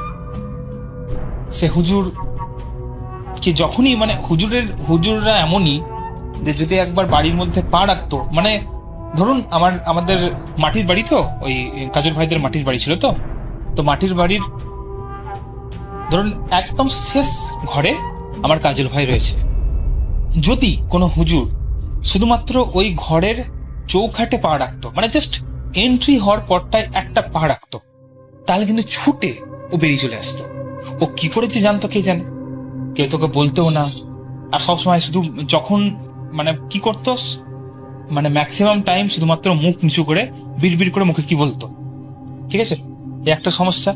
আর যখন বিড়বিড় করে বলতো না, তখন অকথ্য ভাষায় গালাগালি করতো, বেশি পরিমাণে খেত, কাউকে মারতে যেত, মানে একদম তটরস্থ অবস্থা, এরকম অবস্থা। তো 3-4টা হুজুর দেখবে কি, সে হুজুরকে সে ছুটে যেত, আর হুজুররা তাকে দেখো কিন্তু পালিয়ে যেত। এ মোটামুটি রাসেল ভাই মোটামুটি 6 থেকে 7 মাস এমনি ব্যাপার চলেছিল। এর মধ্যে এক তান্ত্রিকও আসে। এই তান্ত্রিকের তো এক মানে মানে অদ্ভুত ব্যাপার ঘটে তান্ত্রিকের সঙ্গে। সে তান্ত্রিক আসে, এবার তান্ত্রিক কিন্তু বাইরে থেকেই যা করার করবো বলে, কিন্তু ওই সময় কি হয়েছিল যে ওই কাজল ভাই ওই সময় কিন্তু ওই আমাদের যে তো ওই গ্রামের বাড়ির যে হয় না উঠোন, হয় না উঠোনে কিন্তু বসেছিল, নিয়ে নিজের মনে বিড়বিড় করছিল। এবার তান্ত্রিক কিন্তু বাইরেই আসে। ওই তান্ত্রিক যখনই সামনে এসে দাঁড়ায় তখনই কিন্তু বারবার শান্তদা বলে ফেলছি, শান্তদা আসলে ওনার বড় ভাইয়ের নাম, ঠিক আছে, কিন্তু সেই জন্য বলে ফেলছি, এটা কিন্তু ওনার বড় ভাই, কিন্তু আমি ওনার নামটা আমি প্রাইভেসি রাখতে চাই, এই জন্য বারবার বলে ফেলছি।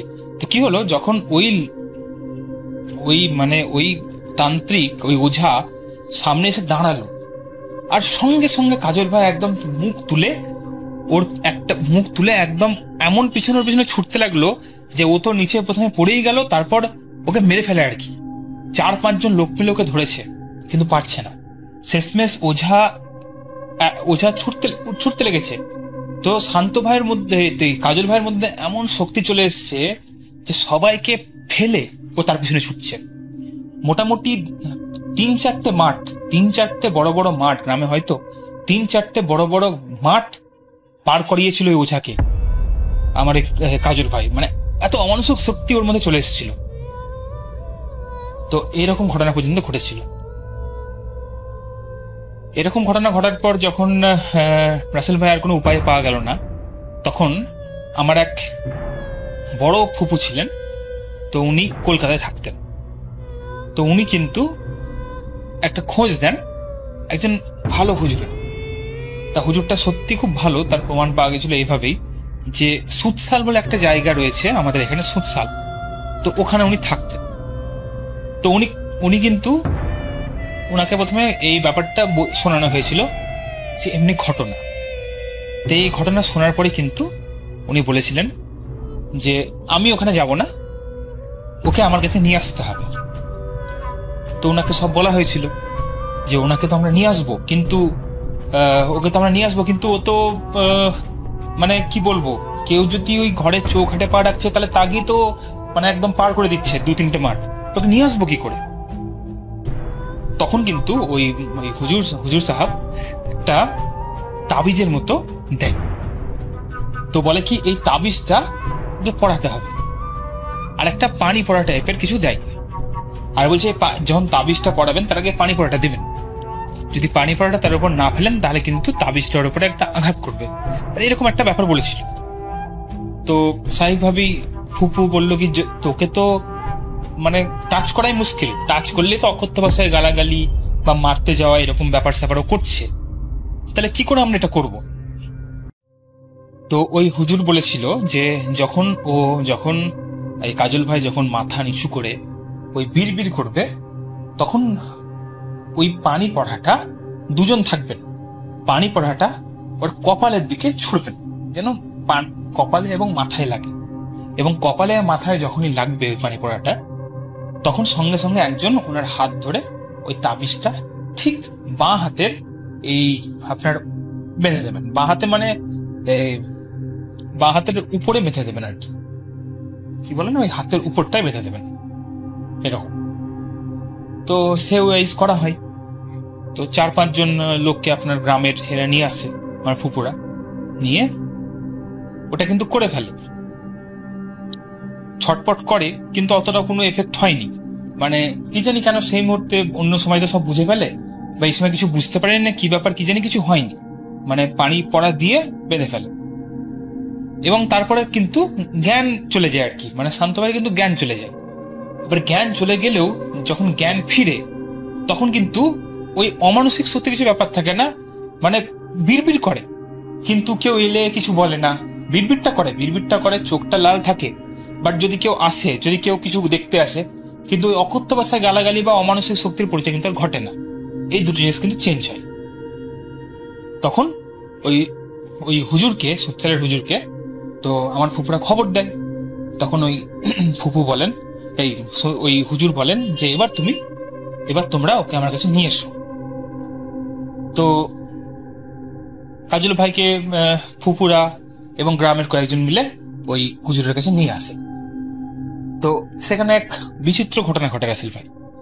ঘটনাটা এরকম যে যখন মানে হুজুরের একটা বড় একটা হল ঘর, তো হল ঘরে হুজুর একটা সিংহাসনের উপরে বসে আছেন এরকম ঘর, মানে এটা পুরোপুরি শোনা আর কি আমার আব্বুর মুখে এবং আমার ফুপুর মুখে, কারণ ফুপু ওই সময় উপস্থিত ছিলেন। তো মাঝখানে কাজল ভাইকে রাখতে বলা হয়।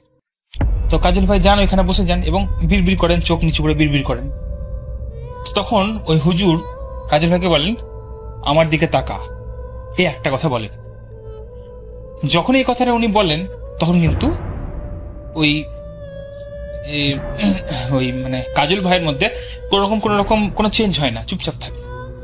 তারপর উনি একটা চাবুক বের করেন ওই হুজুর, চাবুকটা একবার চালিয়ে সামনের দিকে বলেন আমার দিকে তাকা। এবার কিন্তু কাজল ভাই নাকি হুজুরের দিকে তাকান, চোখ কিন্তু লাল লাল। নিয়ে হুজুর জিজ্ঞেস করেন, তোরা কে, কেন এই ছেলেকে এভাবে কষ্ট দিচ্ছিস? তখন কিন্তু একজন কে বলে ওঠে, মানে গলাটা কিন্তু সম্পূর্ণ চেঞ্জ হয়ে যায় নাকি, গলা চেঞ্জ করে একজন বলে, একটা গলায় বলে যে আমি তোর কোনো ক্ষতি করছি না, আমাকে কেন তোমরা ডিস্টার্ব করছো? আমি তো বেশের মধ্যে ছিলাম, আমি তো বেশ লুকায়িত অবস্থায় ছিলাম, আমাকে কেউ কিছু বলছিল না, কিন্তু কোন বেদে এসে আমাকে উঠিয়ে দিল, জাগ্রত করে দিল, এবার তোমরা ফল বুঝো। তখন এই হুজুর বলেন যে তাই বললে হবে, তোকে তো যেতে হবে, আর তোর বাড়ি কোথায়, তোর পরিচয় কি, এরকম করে জিজ্ঞেস করে। সে কিন্তু বলে যে আমার পরিচয় হচ্ছে, পরিচয়টা আমি নামটা বলছি না কারণ জানি না, বলতে হয় না, এরকম ব্যাপার বটে আর কি, এরকম করে এই করার নাম করে লাভ নাই। তো বলে ধরুন একটা নাম বলে ABCD, ঠিক আছে। আর আমাকে একে খুব ভালো লেগেছিল যখন মানে আমাদের যে পুরনো বাড়ি ছিল 1992-93 সালের ঘটনা, যখন সে ওখানে গিয়েছিল তখন আমি পাশ দিয়ে পেরিয়ে যাচ্ছিলাম, তো ও আমার পিছন পিছন আসে, ও আমার প্রতি অ্যাট্রাক্ট হয়, এই জন্য কিন্তু আমি ওর মধ্যে আসি। মানে বুঝাতে পারলাম রাসেল ভাই, 1992-93 সালের ঘটনা এটা, যখন সে আকালি আপন নাম করে পিছনে গেছিল তখন কিন্তু এ ধরেছিল। তো আমি একজন জিন, আর আমি একজন মুসলিম জিন, এটা বলে। তখন হুজুর আর কিছু বলে না, হুজুর আরেকবার চাবুককে চালিয়ে বলে আর তুই কে, তাই বলে। তখন সবে অবাক হয়ে যায়, তুই কে মানে একজন তো বুঝতে পারে গেল। তো ও বলে কি আমিও তো এখানে, আবার একটা গলা ওর ভিতর থেকে বেরিয়ে আসে, কাজল ভাইয়ের ভিতর থেকে। মানে গলা মানে কি, মানে গলাটা মানে জাস্ট কি বলবো, মানে কথাগুলো স্পষ্ট হচ্ছে না, অস্পষ্ট টাইপের, কিন্তু কথা সবাই বুঝতে পারছে। তো সে বলে যে আমিও কিন্তু এর কোনো ক্ষতি করিনি, আমিও কিন্তু ছিলাম, এ নিজেই নিজের ক্ষতি ডেকেছে, আমি কিন্তু এর কোনো ক্ষতি করতাম না, এবার তোমরা ফল বোঝো। তো ওকেও পরিচয় জানতে চাই, তা ও কিন্তু বলে কি বিয়ের 10 দিন আগে ও মিষ্টি মাছ সব ভালো মন্দ নিয়ে বাঁশঝাড়ে আমার রাস্তা দিয়ে পেরিয়ে যাচ্ছিল। এবার আমি ওকে সাইনও দিয়েছিলাম যে বাঁশঝাড়টা উপরে উঠেছিল, এরকম সাইনও দিয়েছিলাম যে মিষ্টি মাছ এগুলো ফেলে দে, কিন্তু তা কিন্তু কিছুই ফেললো না, ও কিন্তু আমাকে পরোয়া না করেই কিন্তু চলে গেল। তাহলে আপনি বলেন যে একে কি ছাড়া যায়? আর এই 10 দিন পর বিয়ে। তো এই ঘটনা দুটো বেরিয়ে আসে। তখন হুজুর আমার ফুপুদেরকে বলে, দেখেন এ বড় বিচিত্র ঘটনা, আপনার ছেলেকে দুটো জিনে ধরেছে, একটা মুসলমান জিন, একটা হিন্দু জিন। এবার দেখুন রাসেল ভাই, এই ঘটনা কিন্তু ওই সুদসালের যিনি হুজুর তিনি ফুপুদেরকে বলেছিল। আমি তো এর আগে থেকে কখনোই জানতাম না যে হিন্দু বলে কোনো জিন হয়, হিন্দুদের জিন হয়, এবার জানি না কি ব্যাপার। তো বাকিটা আমি বলি, শুনুন। তো তারপরে কি হয়, এই যে এবার তো ফুপু তখন হুজুরকে বলেন যে এর কিছু ব্যবস্থা করুন, একমাত্র ছেলে যদি এমনি করে হয় তাহলে কি করে হবে। তা তখন বলেন, ওই হুজুর বলেন ব্যবস্থা আমি করে দেবো, কিন্তু এটা টেম্পোরারি ব্যবস্থা, পার্মানেন্ট কিছু হবে না। তো ফুপু বলেন কি টেম্পোরারি যা হোক, তা আপনারা চিন্তা করেন, ওই বলেন হুজুরও বলেন যে আপনারা চিন্তা করেন যে এটাকে আপনারা টেম্পোরারি ব্যবস্থা হিসেবে নেবেন না কি করবেন। তো ফুপুরা সবাই গ্রামের লোকটা চিন্তা ভাবনা করে, বলে কি টেম্পোরারি ব্যবস্থাই আপাতত করা হোক, কারণ মানুষটাকে তো একটা আসল রূপে ফিরিয়ে আনতে হবে, એટલે অমানসিক অত্যাচার অকথ্য কারাগারি তার সহ্য করা যায় না। তো এই সময় তো কাজলদাকে নিয়ে আবার ওরা চলে যাই। তো আর একটা দিন সময় উনি দেন ওই হুজুর, এই দিন আসতে, ওই দিন মানে বলে না ঝাড়ফুঁক করা হবে, তাড়ানো হবে আর কি, যা কিছু বলা হবে। তো সেই দিন কিন্তু ওরা আবার নিয়ে আসে। কিন্তু এটা একটা হয়েছিল যে তাবিজটা থাকার ফলে কিন্তু ওই যে বিড়বিড় করে চুপচাপ বলতো, চোখ লাল থাকতো, কিন্তু কোনো অকথ্য অত্যাচার বা গালাগালি কিছু কিন্তু করতো না, এটা কিন্তু পুরোপুরি চলে গিয়েছিল। তো এবার হুজুরের কাছে আসে, তো এবার যখন যেদিন আসে সেদিন হুজুর কিন্তু চাবুকের সঙ্গে আর একটা পানির মতো কিছু একটা জিনিস সঙ্গে রাখে, নিয়ে 3-4 জন হুজুরের বান্দা থাকেন বা সাগরেদ বলতে পারেন, তারা কিন্তু কাজল ভাইকে ধরে দুদিক থেকে। এবার দুদিক থেকে কাজল ভাইকে ধরে ওই পানিটা কিন্তু মানে কাজল ভাইয়ের মুখটা উপর দিকে তুলেন হুজুর। কাজল ভাই কিন্তু চোখ বন্ধ ছিল, নিয়ে পানিটা কিন্তু ওর মাথায় লাগিয়ে দেন, আর চাবুক দিয়ে কিন্তু মাথায় মানে পিছনে 2 বাড়ি মারেন। তো এইটা করা মাত্র, কি বলবো রাসেল ভাই, এইটা করা মাত্র ওই আপনার এই যে কাজল ভাই, হ্যাঁ, কি অমানসিক চিৎকার শুরু করেন, কি বলবো, চিৎকার শুরু করেন। আর মানে 4 জন আটকাতে পারে না, 4 জন আটকাতে পারে না। আর 4 জন সাকরেদ সেই মানে কি বলবো খুব মাসেলওয়ালা, তা ধরে রেখেছে, আটকাতে পারে না, এত চিল্লাচিল্লি করছে। আর হুজুর বলছে তুই বেরিয়ে যা বলছে, আর সেই মানে গলা কে আমি বেরোবো না বেরোবো না বেরোবো না এরকম বলছে। তো এইরকম মানে ব্যাপার হতে হতে মানে খুব কনফিডেন্স চলছে, এদিকে পানি ফেলছে, এদিকে চাবুক দিয়ে মারছে, বেরোবো না। তখন ওই আপনার যে মুসলিম জিনটা ছিল তার সঙ্গে ওই হুজুরের একটা হয়, চুক্তি হয় যে আমি এখন বেরিয়ে যাব, যতদিন পর্যন্ত এই তাবিজটা ওর কাছে থাকবে ততদিন পর্যন্ত আমি আসবো না, ঠিক আছে? কিন্তু যদি কোনোদিন এই তাবিজ ও খুলে ফেলে তাহলে কিন্তু সেদিন আমি আবার শরীরে প্রবেশ করব। এইরকম চুক্তি ওই মুসলিম জিনটা হুজুরের সামনে রেখে দেয়। তো হুজুর তখন ফুপুদের দিকে তাকায়, কি আপনারা রাজি? কারণ যেহেতু হুজুর প্রথমে ফুপুদেরকে বলেছিল যে টেম্পোরারি সলিউশন হবে, পার্মানেন্ট হবে না, তাই ফুপুরা বলেন রাজি। তো তখন আপনার ওই হুজুর বলে কি রাজি। তো তারপর আর কিচ্ছু হয় না, তারপরে জাস্ট ওই মুহূর্তেই যখনই রাজি বলে তখনই কিন্তু কাজল ভাই মাটিতে লুটিয়ে পড়ে। তো তখন হুজুর বলেন যে একটা বালা গেল, আর একজন এখনো আছে।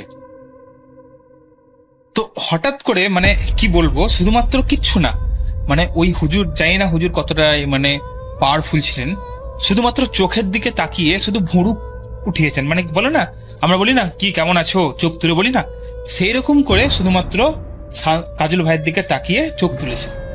আর তোলা মাত্র কাজল ভাই ওই 4 জন সাকরেদকে ঠেলে ফেলে একদম দরজা দিয়ে ছুটতে স্টার্ট করেছে, রাস্তার মধ্যে ছুটছে, মানে সে কি বিশাল কাণ্ড, রাস্তার মধ্যে ছুটছে কাজল ভাই আর সবাই পিছনে ছুটছে। আর এদিকে হুজুর বলছে ওকে ধরতে হবে, তাই বলছে। সব সাকরেদরা ছুটছে, আমার ফুপু ছুটছে, সমস্ত গ্রামের লোকজন কিন্তু ছুটে যাচ্ছে। মোটামুটি 1.5 থেকে 2 কিলোমিটার ছোটার পর রাসেল ভাই, শান্ত ভাই কিন্তু অজ্ঞান হয়ে যায়। তো 1.5-2 কিলোমিটার ছোটার পর অজ্ঞান হয়ে যায়, মানে মানুষ ভাবতেই পারে না 1.5-2 কিলোমিটার সে কন্টিনিউয়াসলি একটা লোক ছুটে গেছে। তারপর কিন্তু সবাই মিলে আমার ওই গ্রামের লোকজন ওই সাকরেদরা নিয়ে আবার ধরে নিয়ে এসে হুজুরের সামনে হাজির করে। হুজুর পানি পড়া ফেলেন, চাবুক মারেন, কিন্তু আর কোনো রকম রিয়াকশন হয় না। তখন ওই হুজুর ফুফাকে বলেন ইনশাল্লাহ আমাদের কাজ সম্পূর্ণ হয়েছে, ওই হিন্দু জিনের কাছ থেকে আপনার ছেলে রেহাই পেয়েছে। হিন্দু জিনটা একটু ভয়ুক ছিল, সে মুসলিম জিনের এরকম কাণ্ড দেখে আর টিকতে পারেনি, শুধুমাত্র আমার চোখের ইশারাতে সে চলে গেছে। কিন্তু এই যে মুসলিম জিন, কিন্তু ওই হুজুর বলে দেন যে এই যে মুসলিম জিন সে কিন্তু খুব জেদি টাইপের, ও কিন্তু আবার যে কোনো সময় শান্ত ভাইয়ের দেহে আসতে পারে, কাজল ভাইয়ের দেহে আসতে পারে, ঠিক আছে? তো এই তাবিজ কিন্তু খোলা যাবে না। তারপর আজকে 2022 হতে চললো। আপনাকে বলে রাখি যে কাজল ভাই এখন ভালো আছেন, তার 2টো বাচ্চাও হয়েছে, তিনি এখন ভালো আছেন। তাবিজ কিন্তু তিনি খোলেন না। আমরা মাঝে মাঝে মজা করি কাজল ভাই তাবিজটা খুলে দিতে, কিন্তু ফুফু খুব স্ট্রিক্ট থাকেন, ফুফু বলেন না, আমি আবার সংসারে অশান্তি চাই না। তো এই ছিল আমার ঘটনা রাসেল ভাই, এটা পুরোপুরি সত্য ঘটনা, এটা আমার ফুপুর মুখে শোনা, আব্বুর মুখেও শোনা। তো আশা করি গল্পটা যদি ভালো লাগে আপনি পাবলিশ করবেন। এছাড়াও আমাদের ফ্যামিলিতে আর 2-3টা ঘটনা রয়েছে, একদম সত্যি ঘটনা।